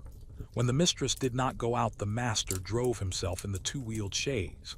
But now, whether it was master or the young ladies, or only an errand, Ginger and I were put in the carriage and James drove us. At the first John rode with him on the box, telling him this and that, and after that James drove alone. Then it was wonderful what a number of places the master would go to in the city on Saturday, and what queer streets we were driven through. He was sure to go to the railway station just as the train was coming in, and cabs and carriages, carts and omnibuses were all trying to get over the bridge together. That bridge wanted good horses and good drivers when the railway bell was ringing, for it was narrow, and there was a very sharp turn up to the station, where it would not have been at all difficult for people to run into each other, if they did not look sharp and keep their wits about them. After this, it was decided by my master and mistress to pay a visit to some friends who lived about 6 miles from our home, and James was to drive them. The first day we traveled 32 miles. There were some long, heavy hills, but James drove so carefully and thoughtfully that we were not at all harassed. He never forgot to put on the brake as we went downhill, nor to take it off at the right place. He kept our feet on the smoothest part of the road, and if the uphill was very long, he set the carriage wheels a little across the road, so as not to run back, and gave us a breathing. All these little things help a horse very much, particularly if he gets kind words into the bargain. We stopped once or twice on the road, and just as the sun was going down, we reached the town where we were to spend the night. We stopped at the principal hotel, which was in the marketplace. It was a very large one. We drove under an archway into a long yard, at the further end of which were the stables and coach houses. 2 hostlers came to take us out. The head hostler was a pleasant, active little man with a crooked leg and a yellow striped waistcoat. I never saw a man unbuckle harness so quickly as he did, and with a pat and a good word he led me to a long stable with 6 or 8 stalls in it and 2 or 3 horses. The other man brought ginger. James stood by while we were rubbed down and cleaned. I never was cleaned so lightly and quickly as by that little old man. When he had done, James stepped up and felt me over, as if he thought I could not be thoroughly done, but he found my coat as clean and smooth as silk. "Well," he said, "I thought I was pretty quick, and our John quicker still, but you do beat all I ever saw for being quick and thorough at the same time." "Practice makes perfect," said the crooked little hostler, "and 'twould be a pity if it didn't. 40 years practice and not perfect. Ha ha, that would be a pity. And as to being quick, why bless you, that is only a matter of habit. If you get into the habit of being quick, it is just as easy as being slow. Easier, I should say. In fact, it don't agree with my health to be hulking about over a job twice as long as it need take. Bless you. I couldn't whistle if I crawled over my work as some folks do. You see, I have been about horses ever since I was 12 years old, in hunting stables and racing stables, and being small, ye see, I was jockey for several years. But at the Goodwood, ye see, the turf was very slippery and my poor Larkspur got a fall, and I broke my knee, and so of course I was of no more use there.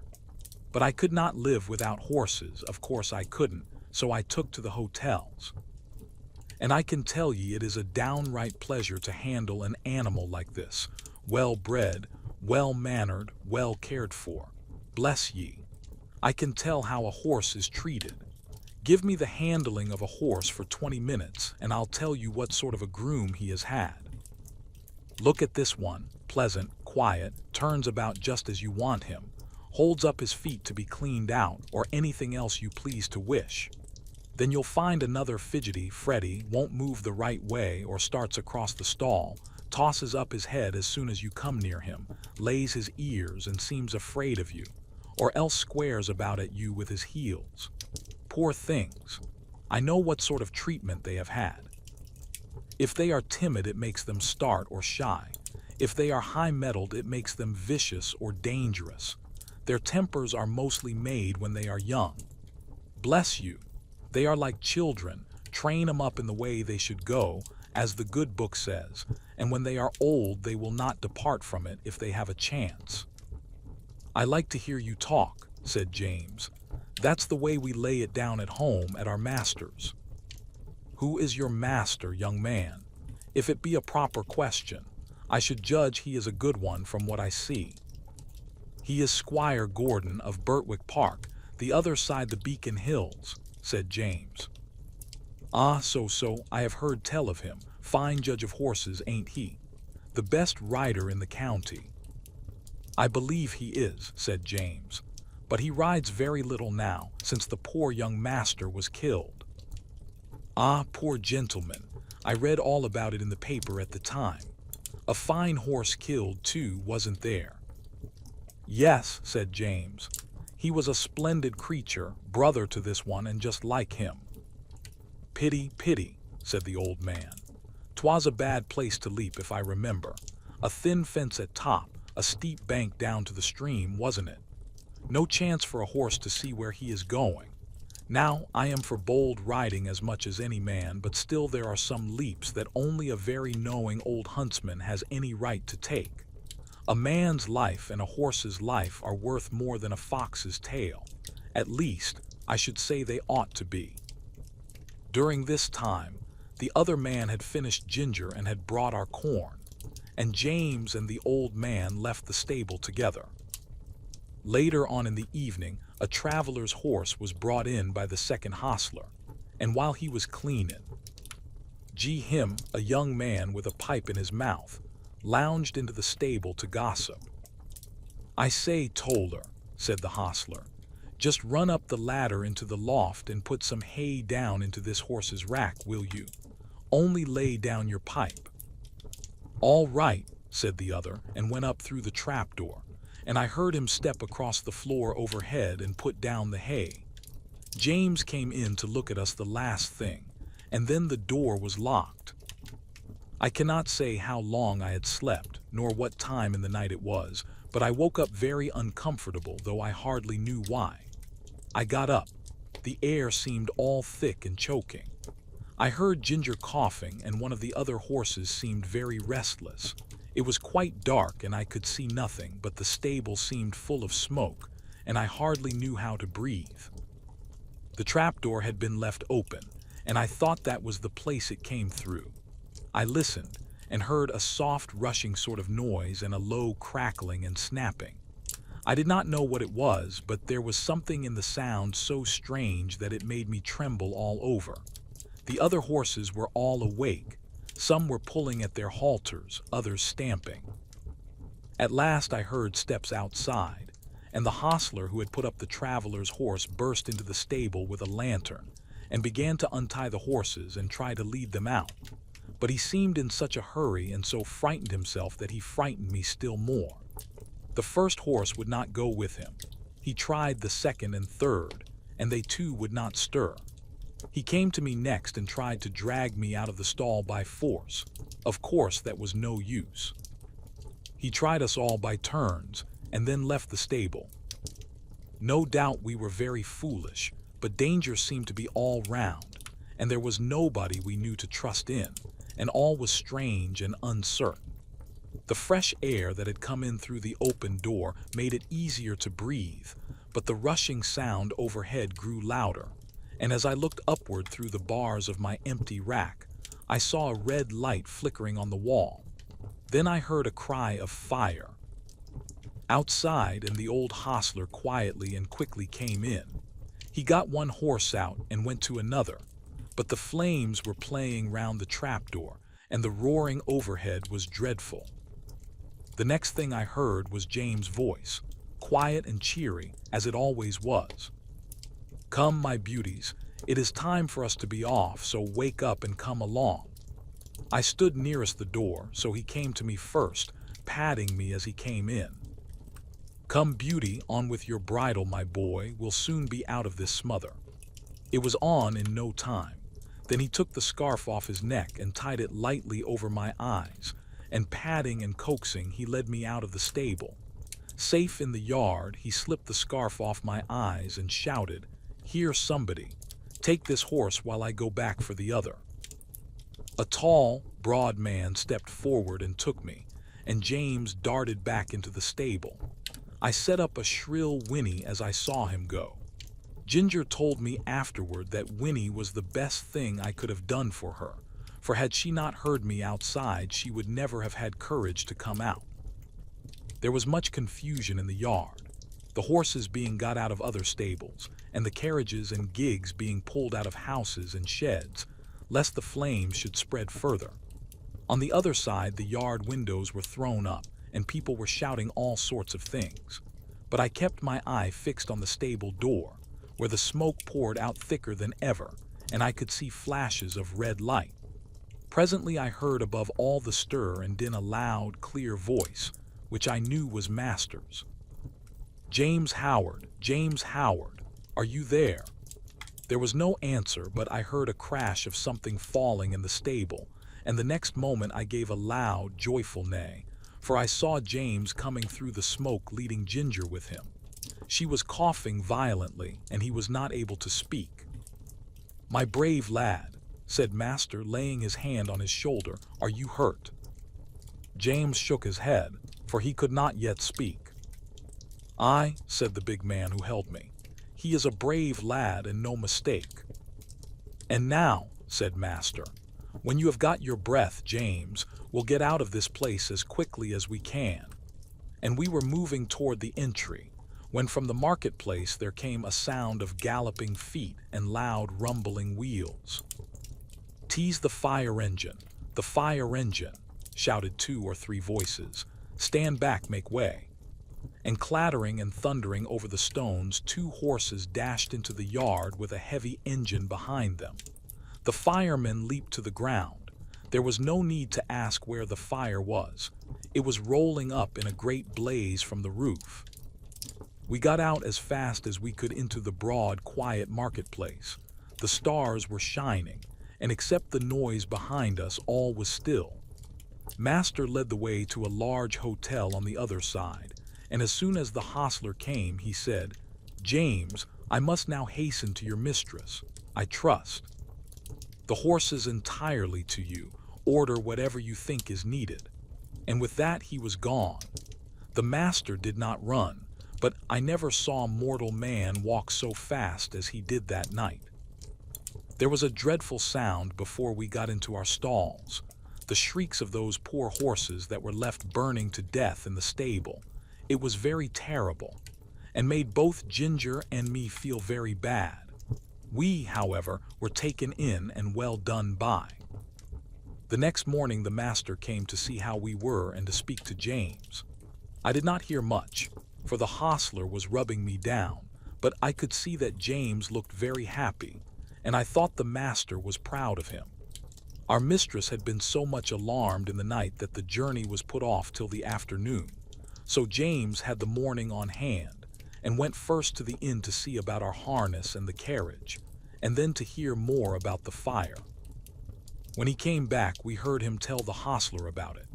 At first no one could guess how the fire had been caused, but at last a man said he saw Dick Toller go into the stable with a pipe in his mouth, and when he came out he had not one, and went to the tap for another. Then the under-hostler said he had asked Dick to go up the ladder to put down some hay, but told him to lay down his pipe first. Dick denied taking the pipe with him, but no one believed him. I remember our John Manley's rule, never to allow a pipe in the stable, and thought it ought to be the rule everywhere. James said the roof and floor had all fallen in, and that only the black walls were standing. The 2 poor horses that could not be got out were buried under the burnt rafters and tiles. The rest of our journey was very easy, and a little after sunset we reached the house of my master's friend. We were taken into a clean, snug stable. There was a kind coachman who made us very comfortable, and who seemed to think a good deal of James when he heard about the fire. "There is one thing quite clear, young man," he said. "Your horses know who they can trust. It is one of the hardest things in the world to get horses out of a stable when there is either fire or flood. I don't know why they won't come out, but they won't, not 1 in 20. We stopped 2 or 3 days at this place and then returned home. All went well on the journey. We were glad to be in our own stable again, and John was equally glad to see us. Before he and James left us for the night, James said, "I wonder who is coming in my place." "Little Joe Green at the lodge," said John. "Little Joe Green? Why, he's a child." "He is 14 and a half," said John. "But he is such a little chap." "Yes, he is small, but he is quick and willing and kind-hearted too, and then he wishes very much to come, and his father would like it. And I know the master would like to give him the chance. He said if I thought he would not do, he would look out for a bigger boy. But I said I was quite agreeable to try him for 6 weeks. 6 weeks, said James. Why, it will be 6 months before he can be of much use. It will make you a deal of work, John. Well, said John with a laugh, work and I are very good friends. I never was afraid of work yet. You are a very good man, said James. I wish I may ever be like you. I don't often speak of myself, said John. But as you are going away from us out into the world to shift for yourself, I'll just tell you how I look on these things. I was just as old as Joseph when my father and mother died of the fever within 10 days of each other, and left me and my crippled sister Nellie alone in the world, without a relation that we could look to for help. I was a farmer's boy, not earning enough to keep myself, much less both of us, and she must have gone to the workhouse but for our mistress, Nellie calls her angel, and she has good right to do so. She went and hired a room for her with old widow Mallet, and she gave her knitting and needlework when she was able to do it. And when she was ill, she sent her dinners and many nice, comfortable things, and was like a mother to her. Then the master, he took me into the stable under old Norman, the coachman that was then.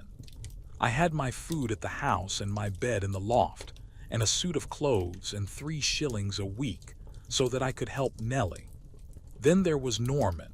He might have turned round and said at his age he could not be troubled with a raw boy from the Plowtail, but he was like a father to me and took no end of pains with me. When the old man died some years after I stepped into his place, and now of course I have top wages and can lay by for a rainy day or a sunny day as it may happen, and Nellie is as happy as a bird. So you see, James, I'm not the man that should turn up his nose at a little boy and vex a good, kind master.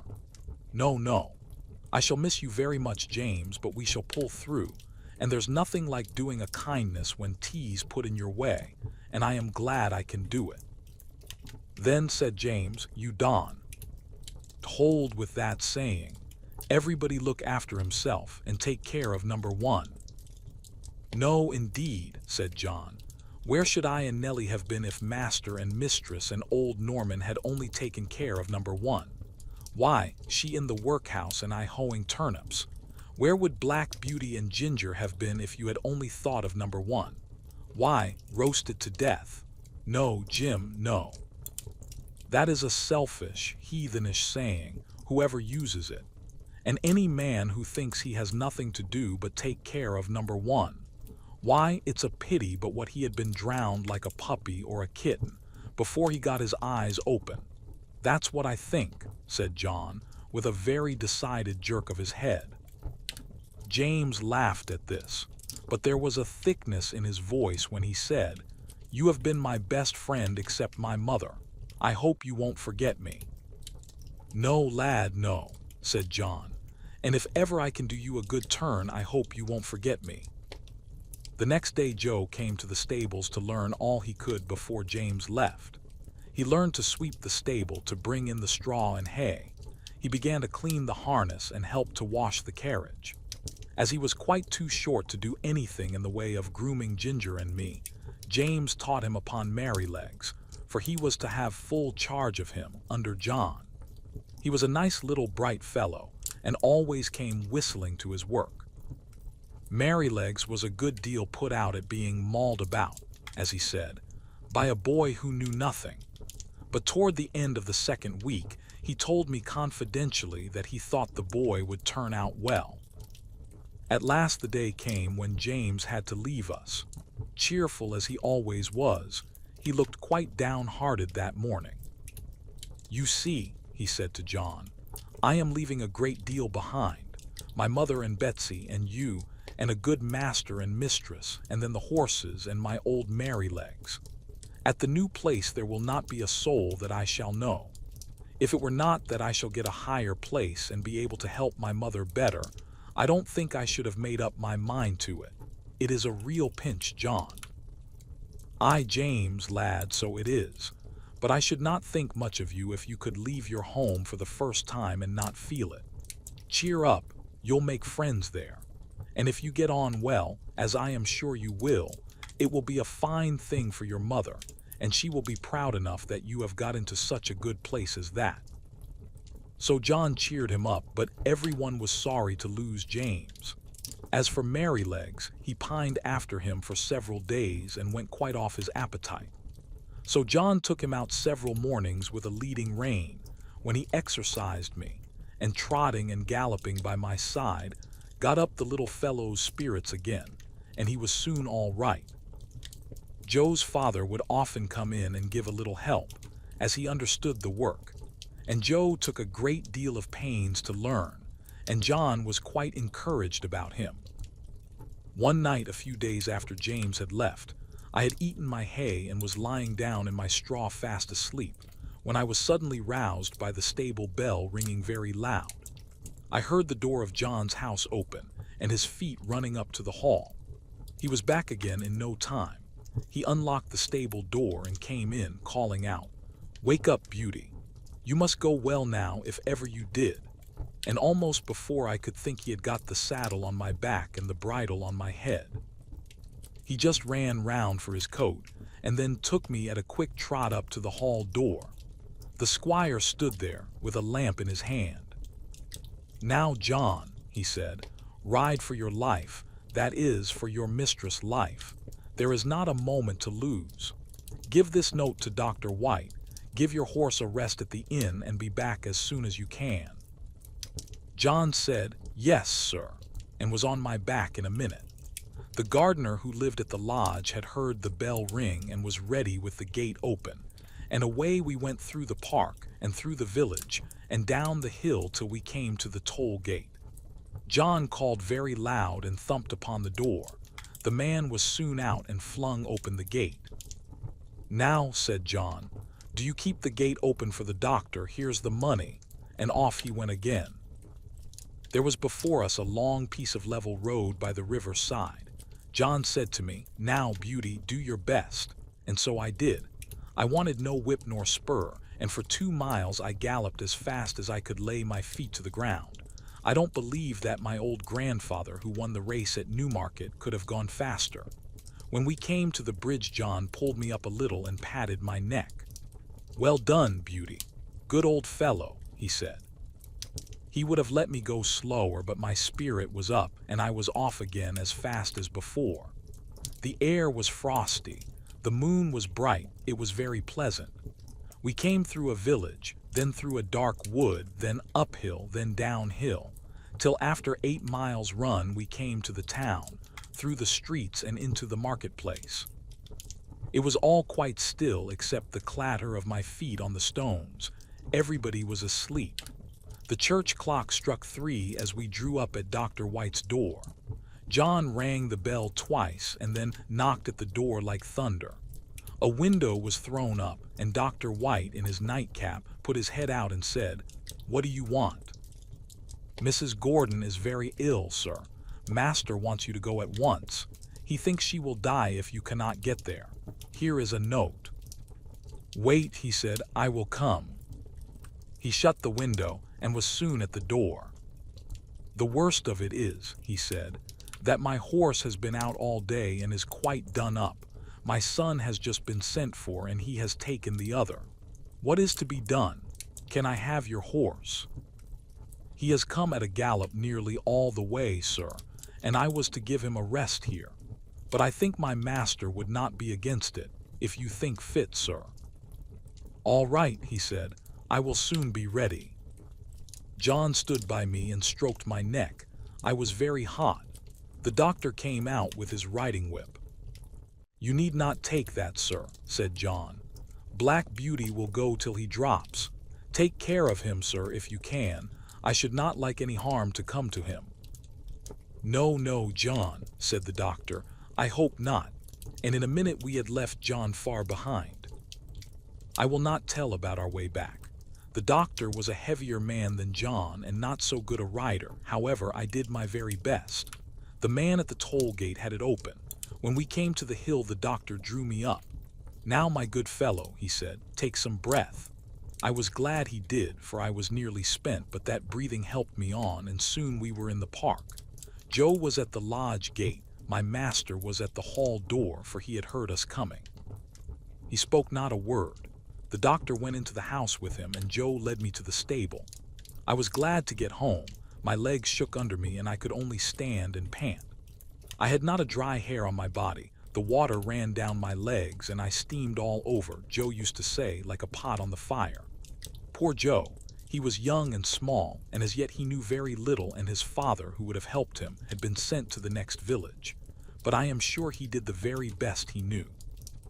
He rubbed my legs and my chest, but he did not put my warm cloth on me. He thought I was so hot I should not like it. Then he gave me a pailful of water to drink. It was cold and very good, and I drank it all. Then he gave me some hay and some corn, and thinking he had done right, he went away. Soon I began to shake and tremble and turned deadly cold.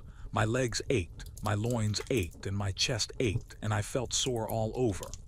Oh, how I wished for my warm, thick cloth as I stood and trembled.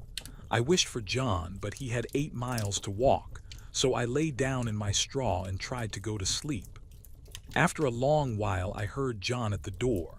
I gave a low moan, for I was in great pain. He was at my side in a moment, stooping down by me. I could not tell him how I felt, but he seemed to know it all.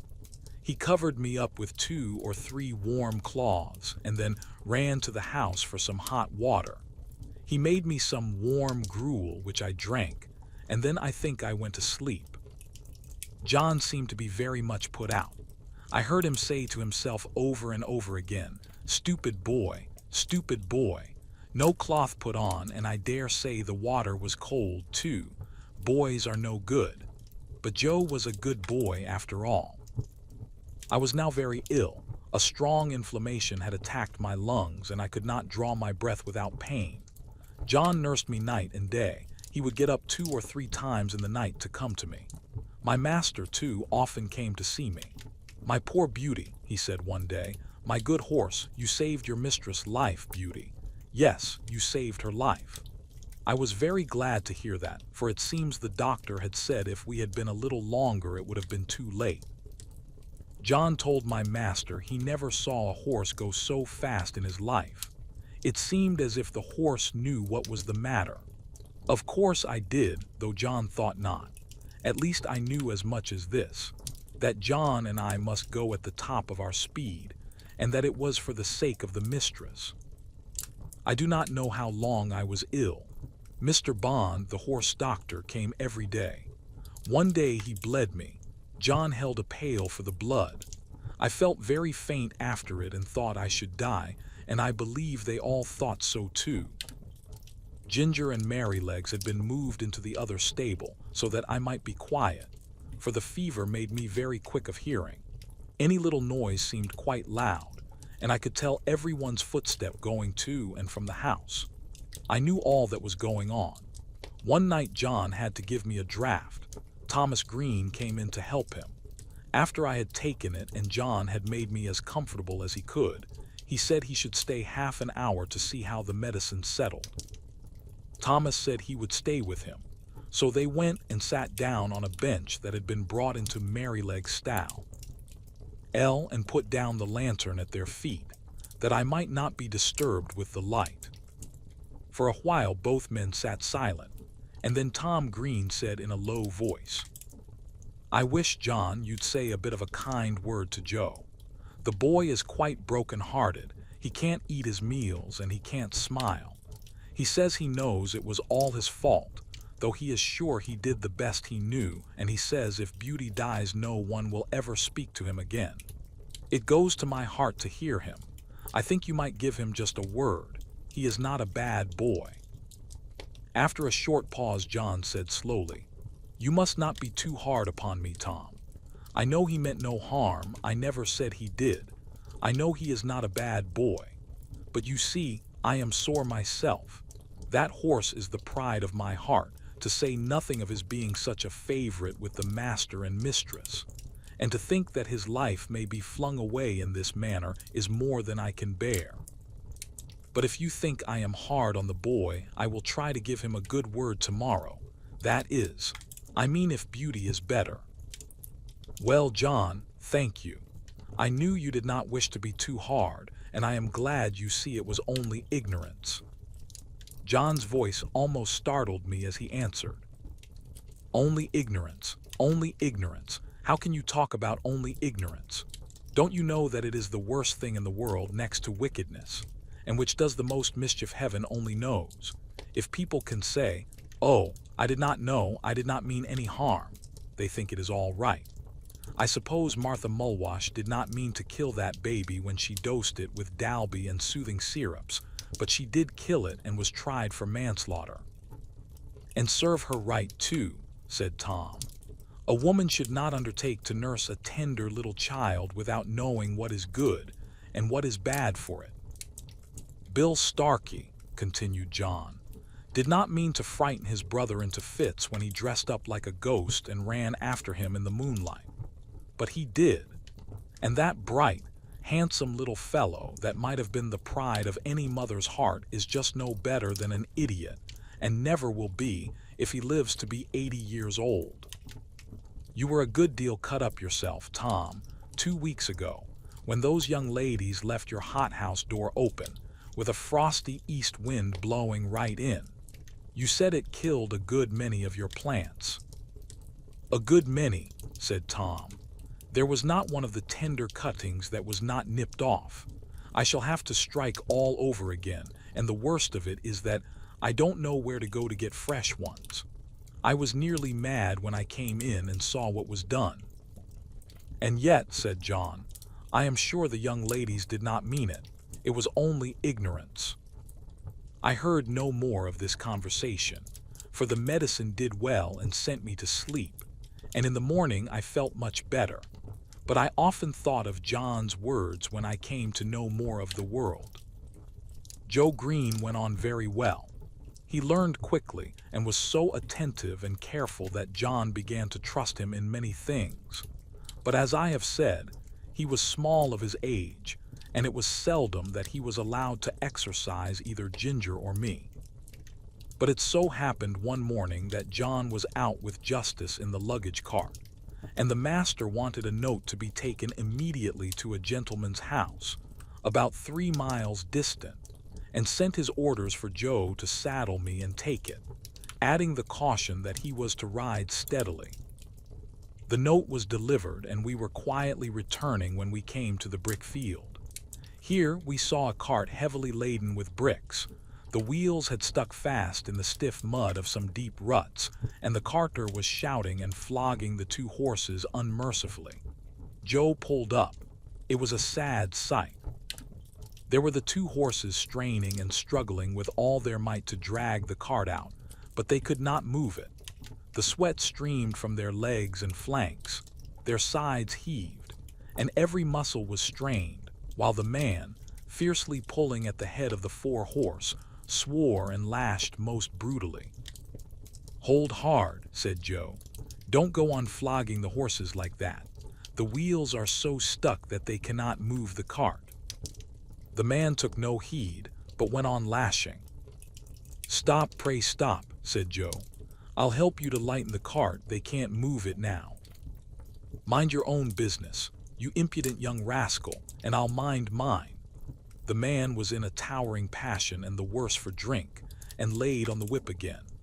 Joe turned my head, and the next moment we were going at a round gallop toward the house of the master brickmaker. I cannot say if John would have approved of our pace, but Joe and I were both of one mind, and so angry that we could not have gone slower. The house stood close by the roadside. Joe knocked at the door and shouted, "Halloo, is Mr. Clay at home?" The door was opened, and Mr. Clay himself came out. "Halloo, young man. You seem in a hurry. Any orders from the squire this morning?" "No, Mr. Clay, but there's a fellow in your brickyard flogging 2 horses to death. I told him to stop and he wouldn't. I said I'd help him to lighten the cart and he wouldn't, so I have come to tell you. Pray, sir, go." Joe's voice shook with excitement. "Thank ye, my lad," said the man, running in for his hat. Then pausing for a moment, "Will you give evidence of what you saw if I should bring the fellow up before a magistrate?" "That I will," said Joe, "and glad too." The man was gone, and we were on our way home at a smart trot. "Why, what's the matter with you, Joe? You look angry all over," said John, as the boy flung himself from the saddle.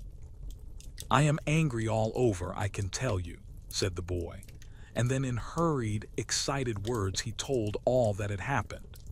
Joe was usually such a quiet, gentle little fellow that it was wonderful to see him so roused.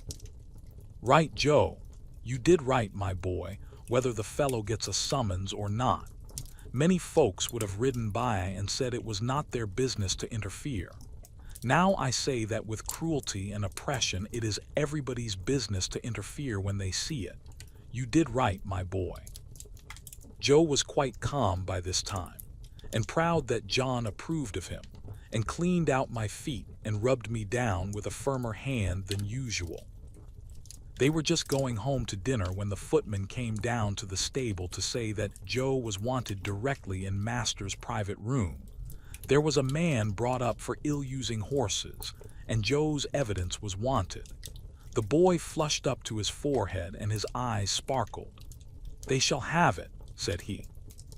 "Put yourself a bit straight," said John. Joe gave a pull at his necktie and a twitch at his jacket and was off in a moment. Our master being one of the county magistrates, cases were often brought to him to settle or say what should be done. In the stable we heard no more for some time, as it was the men's dinner hour, but when Joe came next into the stable I saw he was in high spirits. He gave me a good-natured slap and said, "We won't see such things done, will we, old fellow?" We heard afterward that he had given his evidence so clearly, and the horses were in such an exhausted state, bearing marks of such brutal usage, that the carter was committed to take his trial, and might possibly be sentenced to 2 or 3 months in prison. It was wonderful what a change had come over Joe. John laughed and said he had grown an inch taller in that week, and I believe he had. He was just as kind and gentle as before, but there was more purpose and determination in all that he did, as if he had jumped at once from a boy into a man. Now I had lived in this happy place 3 years, but sad changes were about to come over us. We heard from time to time that our mistress was ill. The doctor was often at the house, and the master looked grave and anxious. Then we heard that she must leave her home at once and go to a warm country for 2 or 3 years. The news fell upon the household like the tolling of a death bell. Everybody was sorry, but the master began directly to make arrangements for breaking up his establishment and leaving England. We used to hear it talked about in our stable. Indeed, nothing else was talked about. John went about his work silent and sad, and Joe scarcely whistled. There was a great deal of coming and going. Ginger and I had full work. The first of the party who went were Miss Jessie and Flora with their governess. They came to bid us goodbye. They hugged poor Merrylegs like an old friend, and so indeed he was. Then we heard what had been arranged for us. Master had sold Ginger and me to his old friend, the Earl of W., for he thought we should have a good place there. Merrylegs he had given to the vicar, who was wanting a pony for Mrs. Blomefield, but it was on the condition that he should never be sold, and that when he was past work he should be shot and buried. Joe was engaged to take care of him and to help in the house, so I thought that Merrylegs was well off. John had the offer of several good places, but he said he should wait a little and look round. The evening before they left, the master came into the stable to give some directions, and to give his horses the last pat. He seemed very low-spirited. I knew that by his voice. I believe we horses can tell more by the voice than many men can. "Have you decided what to do, John?" he said. "I find you have not accepted either of those offers." "No, sir. I have made up my mind that if I could get a situation with some first-rate colt breaker and horse trainer, it would be the right thing for me.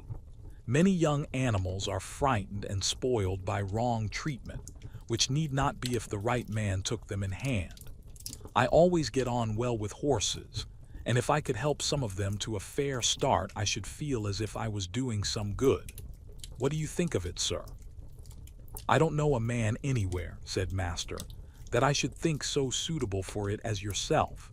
You understand horses, and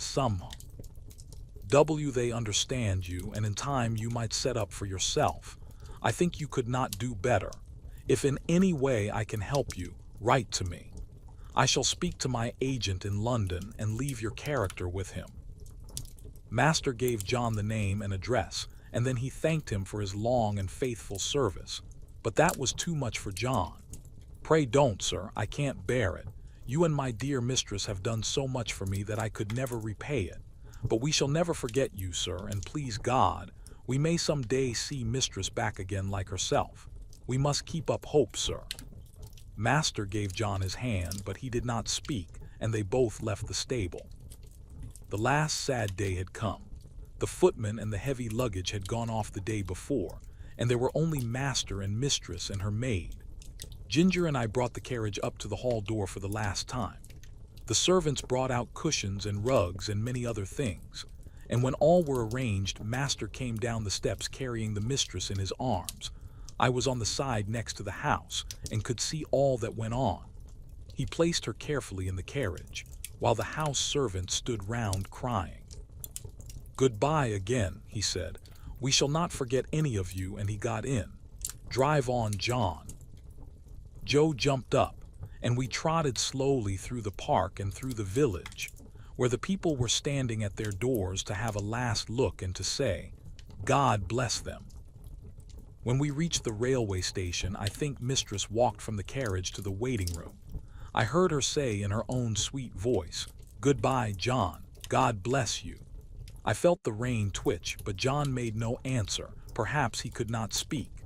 As soon as Joe had taken the things out of the carriage, John called him to stand by the horses while he went on the platform. Poor Joe!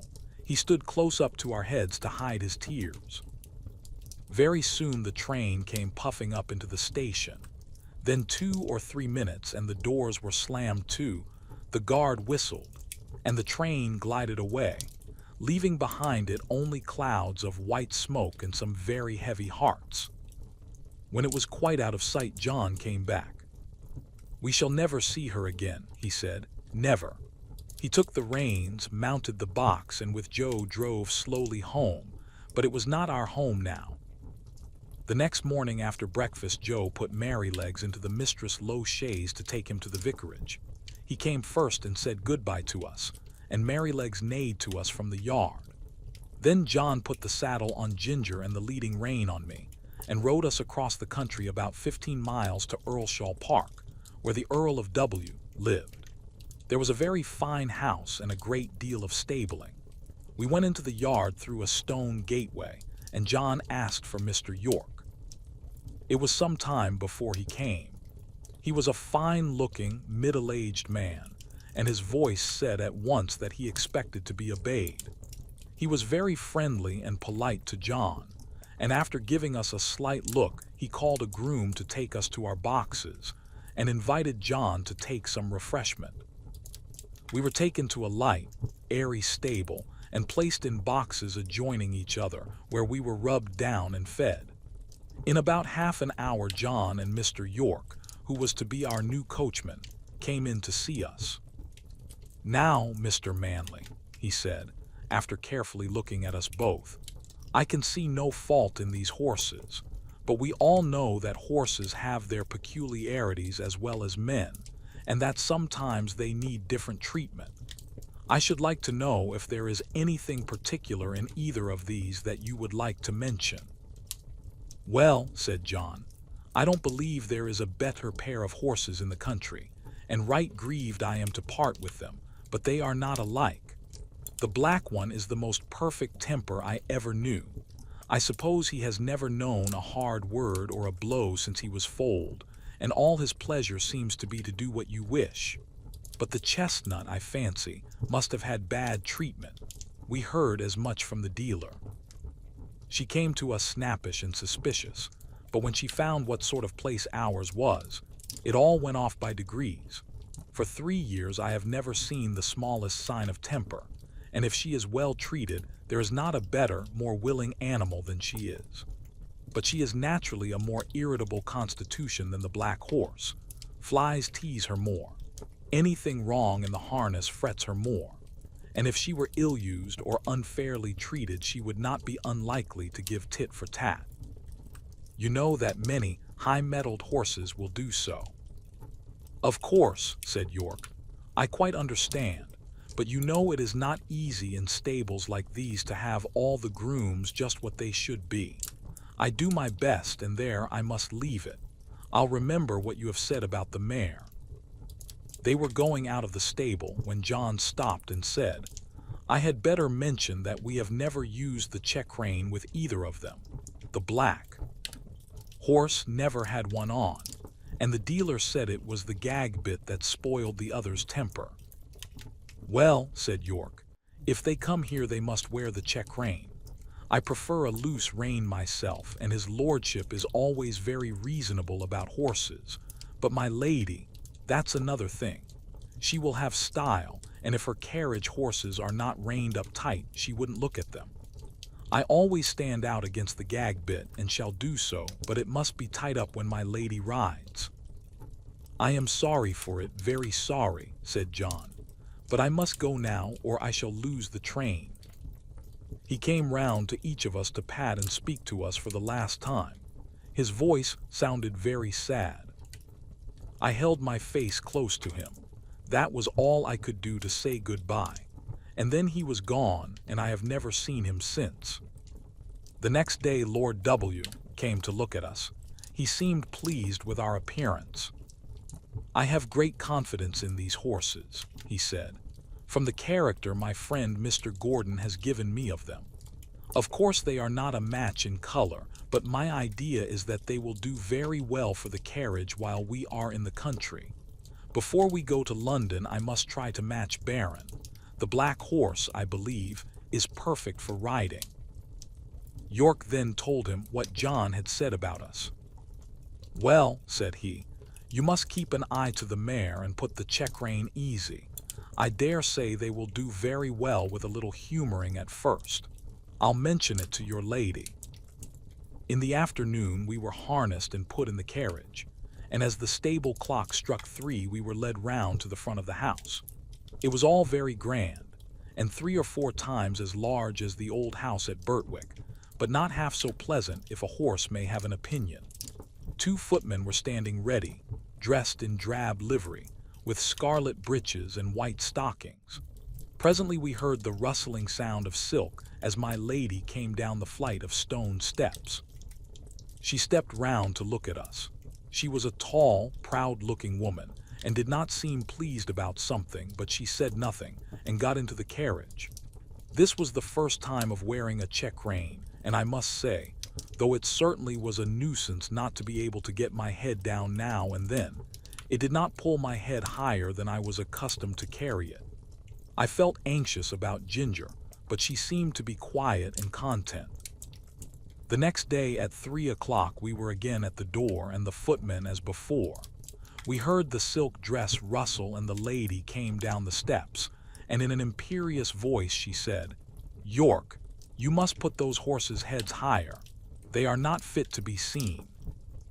York got down and said very respectfully, "I beg your pardon, my lady, but these horses have not been reined up for 3 years, and my lord said it would be safer to bring them to it by degrees. But if your ladyship pleases, I can take them up a little more." "Do so," she said. York came round to our heads and shortened the rein himself. 1 hole, I think. Every little makes a difference, be it for better or worse, and that day we had a steep hill to go up. Then I began to understand what I had heard of. Of course, I wanted to put my head forward and take the carriage up with a will, as we had been used to do. But no, I had to pull with my head up now, and that took all the spirit out of me, and the strain came on my back and legs. When we came in, Ginger said, "Now you see what it is like.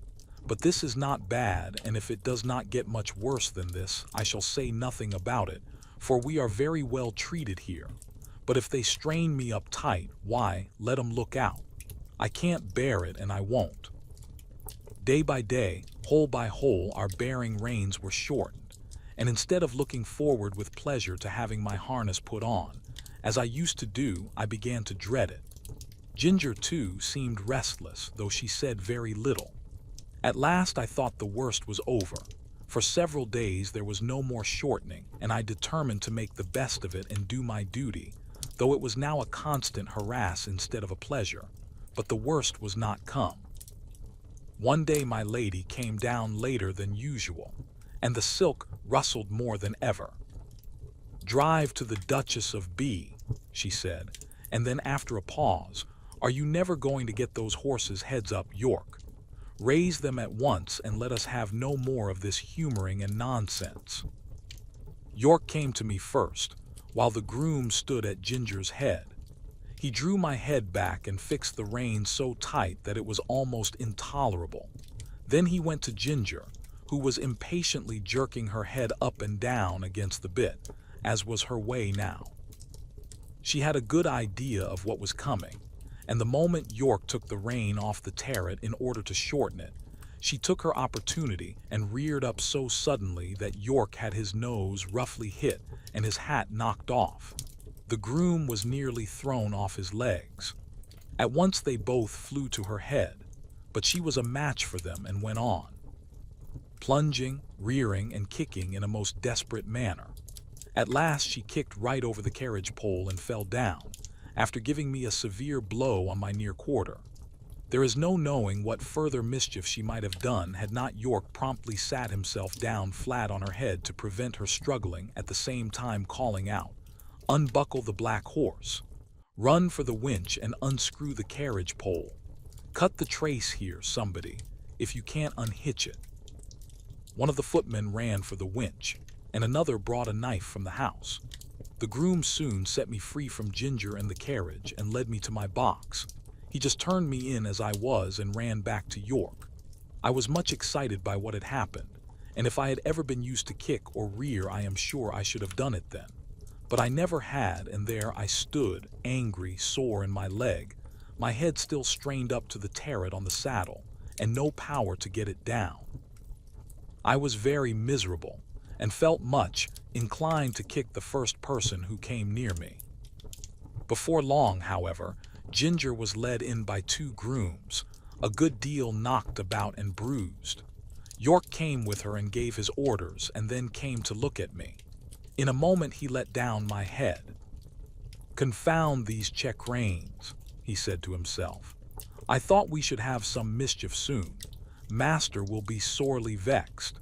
But there, if a woman's husband can't rule her, of course a servant can't. So I wash my hands of it, and if she can't get to the Duchess' garden party, I can't help it." York did not say this before the men.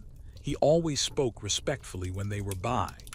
Now he felt me all over and soon found the place above my hock where I had been kicked. It was swelled and painful. He ordered it to be sponged with hot water, and then some lotion was put on. Lord W.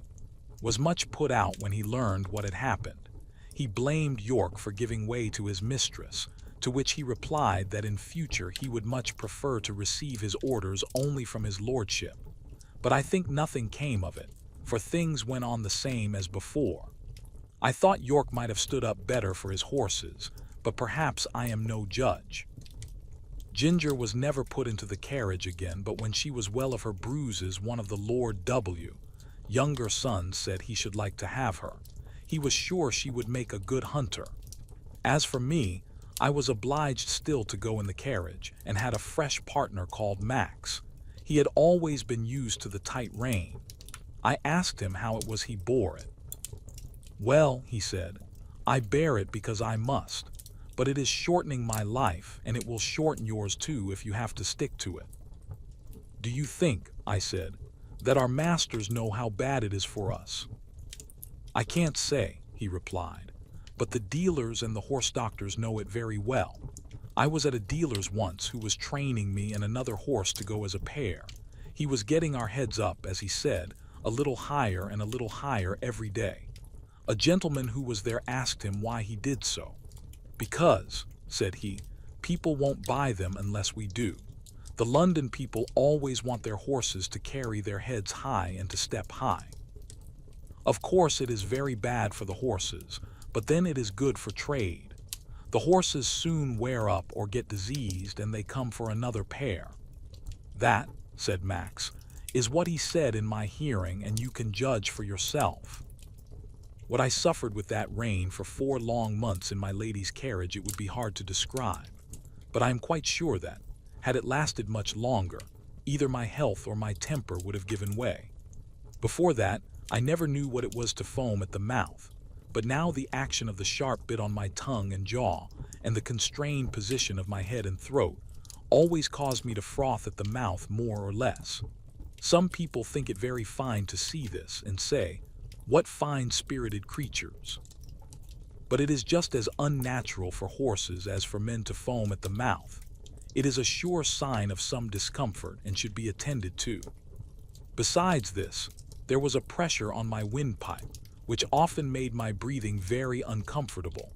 When I returned from my work my neck and chest were strained and painful, my mouth and tongue tender, and I felt worn and depressed.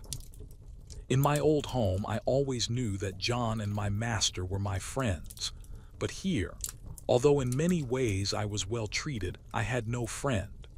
York might have known, and very likely did know, how that rein harassed me, but I suppose he took it as a matter of course that it could not be helped.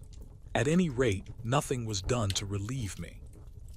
Early in the spring, Lord W. and part of his family went up to London and took York with them. I and Ginger and some other horses were left at home for use, and the head groom was left in charge. The Lady Harriet, who remained at the hall, was a great invalid, and never went out in the carriage, and the Lady Anne preferred riding on horseback with he. Our brother or cousins. She was a perfect horsewoman and as gay and gentle as she was beautiful. She chose me for her horse and named me Black Auster. I enjoyed these rides very much in the clear cold air, sometimes with Ginger, sometimes with Lizzie.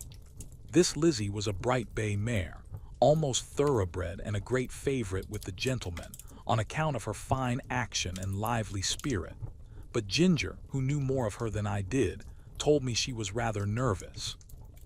There was a gentleman of the name of Blantyre staying at the hall.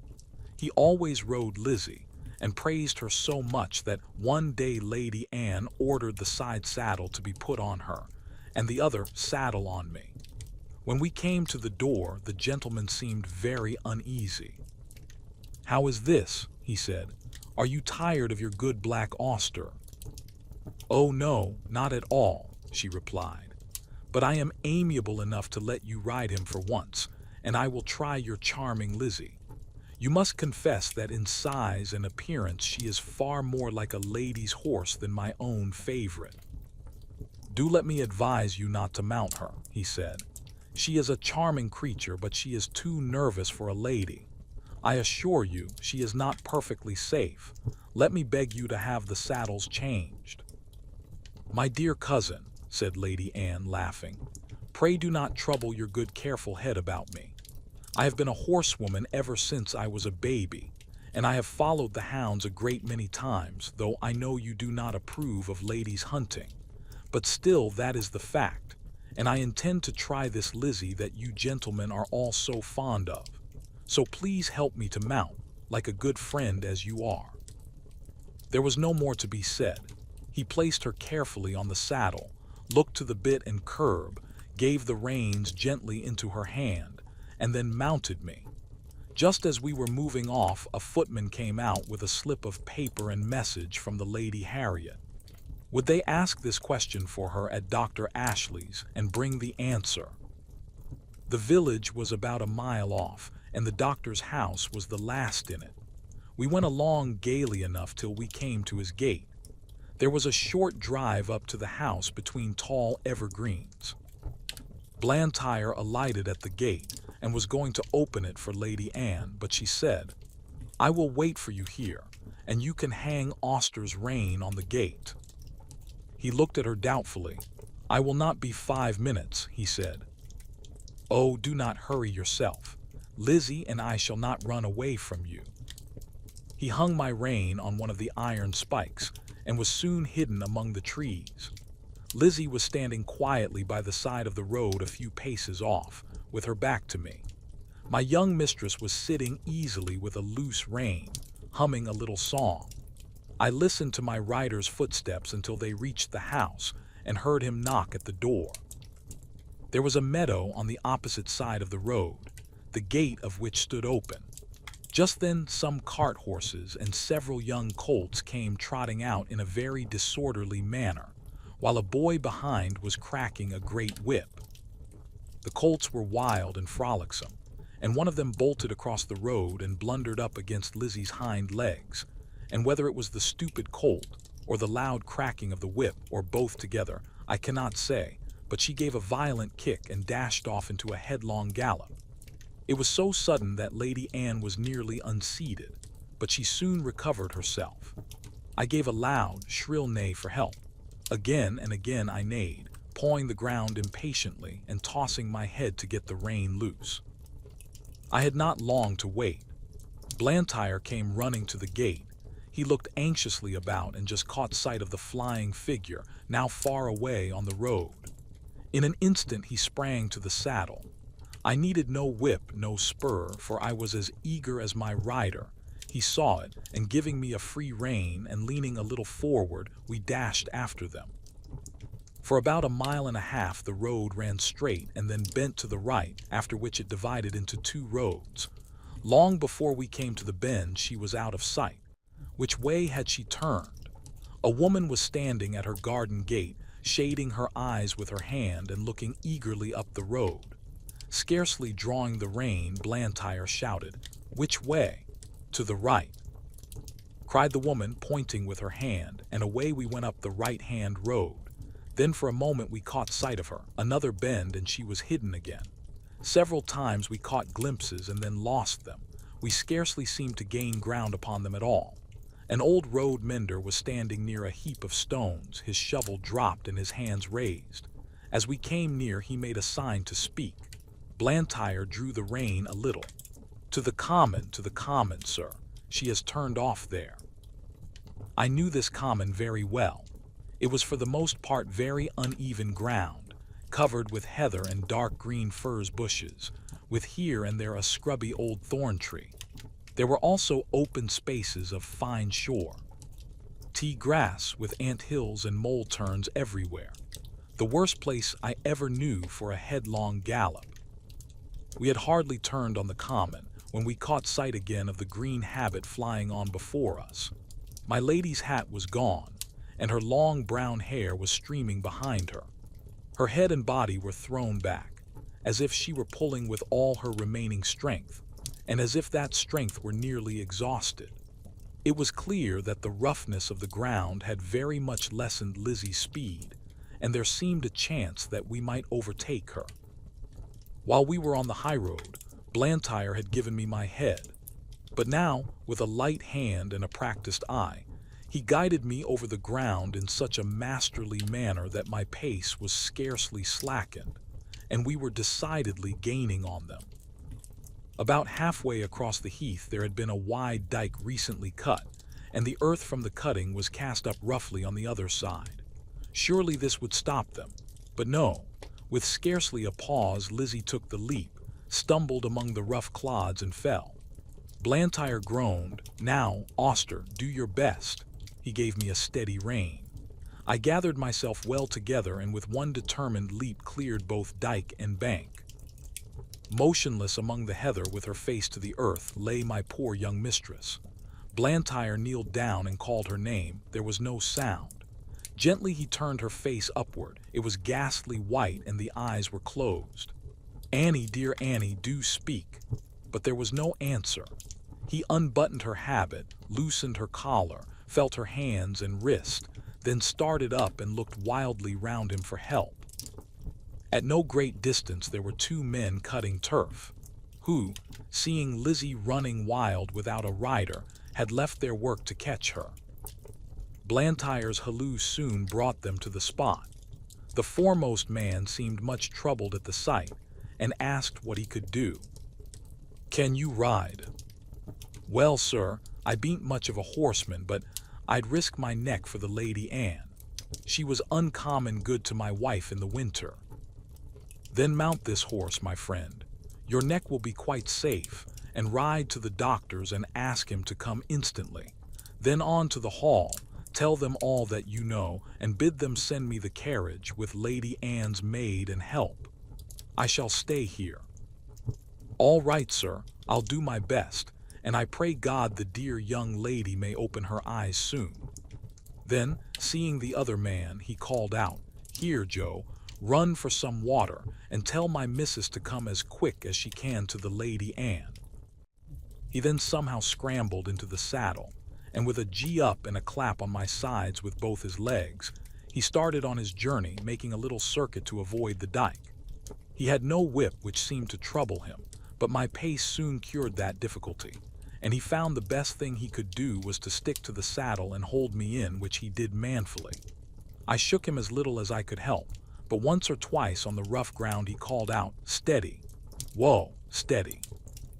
On the high road we were all right, and at the doctor's and the hall he did his errand like a good man and true. They asked him in to take a drop of something. "No, no," he said. "I'll be back to 'em again by a short cut through the fields and be there afore the carriage." There was a great deal of hurry and excitement after the news became known. I was just turned into my box. The saddle and bridle were taken off, and a cloth thrown over me. Ginger was saddled and sent off in great haste for Lord George, and I soon heard the carriage roll out of the yard. It seemed a long time before Ginger came back, and before we were left alone, and then she told me all that she had seen. "I can't tell much," she said. "We went a gallop nearly all the way and got there just as the doctor rode up. There was a woman sitting on the ground with the lady's head in her lap. The doctor poured something into her mouth, but all that I heard was, 'She is not dead.' Then I was led off by a man to a little distance. After a while she was taken to the carriage, and we came home together. I heard my master say to a gentleman who stopped him to inquire, that he hoped no bones were broken, but that she had not spoken yet. When Lord George took Ginger for hunting, York shook his head. He said it ought to be a steady hand to train a horse for the first season, and not a random rider like Lord George. Ginger used to like it very much, but sometimes when she came back I could see that she had been very much strained, and now and then she gave a short cough. She had too much spirit to complain, but I could not help feeling anxious about her. 2 days after the accident Blantyre paid me a visit. He patted me and praised me very much. He told Lord George that he was sure the horse knew of Annie's danger as well as he did. "I could not have held him in if I would," said he. "She ought never to ride any other horse." I found by their conversation that my young mistress was now out of danger and would soon be able to ride again. This was good news to me, and I looked forward to a happy life. Now I must say a little about Reuben Smith, who was left in charge of the stables when York went to London. No one more thoroughly understood his business than he did, and when he was all right, there could not be a more faithful or valuable man. He was gentle and very clever in his management of horses, and could doctor them almost as well as a farrier, for he had lived 2 years with a veterinary surgeon. He was a first-rate driver. He could take a four-in-hand or a tandem as easily as a pair. He was a handsome man, a good scholar, and had very pleasant manners. I believe everybody liked him. Certainly the horses did. The only wonder was that he should be in an under situation and not in the place of a head coachman like York. But he had one great fault, and that was the love of drink. He was not like some men, always at it. He used to keep steady for weeks or months together, and then he would break out and have a bout of it, as York called it, and be a disgrace to himself, a terror to his wife, and a nuisance to all that had to do with him. He was, however, so useful that 2 or 3 times York had hushed the matter up and kept it from the Earl's knowledge. But one night, when Reuben had to drive a party home from a ball, he was so drunk that he could not hold the reins, and a gentleman of the party had to mount the box and drive the ladies home. Of course, this could not be hidden, and Reuben was at once dismissed. His poor wife and little children had to turn out of the pretty cottage by the park gate and go where they could. Old Max told me all this, for it happened a good while ago, but shortly before Ginger and I came, Smith had been taken back again. York had interceded for him with the Earl, who is very kind-hearted, and the man had promised faithfully that he would never taste another drop as long as he lived there. He had kept his promise so well that York thought he might be safely trusted to fill his place while he was away, and he was so clever and honest that no one else seemed so well fitted for it. It was now early in April, and the family was expected home sometime in May. The light brougham was to be fresh done up, and as Colonel Blantyre was obliged to return to his regiment, it was arranged that Smith should drive him to the town in it and ride back. For this purpose, he took the saddle with him, and I was chosen for the journey. At the station, the colonel put some money into Smith's hand and bid him goodbye, saying, "Take care of your young mistress, Reuben, and don't let Black Auster be hacked about by any random young prig that wants to ride him. Keep him for the lady." We left the carriage at the maker's, and Smith rode me to the White Lion and ordered the hostler to feed me well and have me ready for him at 4 o'clock. A nail in one of my front shoes had started as I came along, but the hostler did not notice it till just about 4 o'clock. Smith did not come into the yard till 5, and then he said he should not leave till 6, as he had met with some old friends. The man then told him of the nail and asked if he should have the shoe looked to. "No," said Smith, "that will be all right till we get home." He spoke in a very loud, offhand way, and I thought it very unlike him not to see about the shoe, as he was generally wonderfully particular about loose nails in our shoes. He did not come at 6 nor 7 nor 8, and it was nearly 9 o'clock before he called for me, and then it was with a loud, rough voice. He seemed in a very bad temper and abused the hostler, though I could not tell what for. The landlord stood at the door and said, "Have a care, Mr. Smith." But he answered angrily with an oath, and almost before he was out of the town he began to gallop, frequently giving me a sharp cut with his whip, though I was going at full speed. The moon had not yet risen, and it was very dark. The roads were stony, having been recently mended. Going over them at this pace, my shoe became looser, and as we neared the turnpike gate it came off. If Smith had been in his right senses, he would have been sensible of something wrong in my pace, but he was too drunk to notice. Beyond the turnpike was a long piece of road, upon which fresh stones had just been laid, large sharp stones, over which no horse could be driven quickly without risk of danger.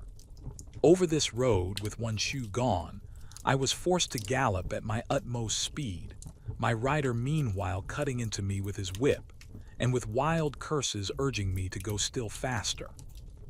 Of course, my shoeless foot suffered dreadfully.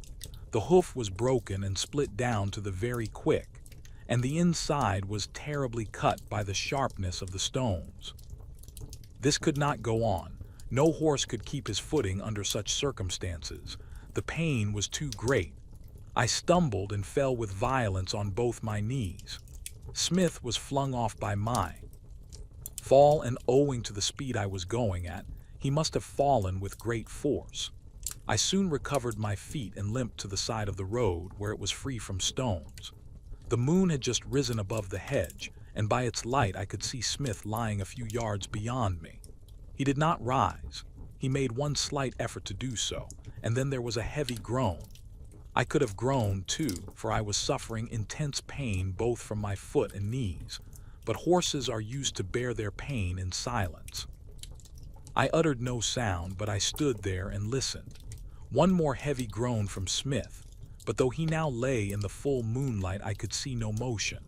I could do nothing for him nor myself, but, oh, how I listened for the sound of horse or wheels or footsteps. The road was not much frequented, and at this time of the night we might stay for hours before help came to us. I stood watching and listening. It was a calm, sweet April night. There were no sounds but a few low notes of a nightingale, and nothing moved but the white clouds near the moon and a brown owl that flitted over the hedge. It made me think of the summer nights long ago, when I used to lie beside my mother in the green, pleasant meadow at Farmer Gray's. It must have been nearly midnight when I heard at a great distance the sound of a horse's feet. Sometimes the sound died away, then it grew clearer again and nearer. The road to Earlshaw led through woods that belonged to the Earl. The sound came in that direction, and I hoped it might be someone coming in search of us. As the sound came nearer and nearer, I was almost sure I could distinguish Ginger's step. A little nearer still, and I could tell she was in the dog cart. I neighed loudly, and was overjoyed to hear an answering neigh from Ginger and men's voices. They came slowly over the stones, and stopped at the dark figure that lay upon the ground. One of the men jumped out and stooped down over it. "It is Reuben," he said, "and he does not stir." The other man followed and bent over him. "He's dead," he said. "Feel how cold his hands are." They raised him up, but there was no life, and his hair was soaked with blood. They laid him down again and came and looked at me. They soon saw my cut knees.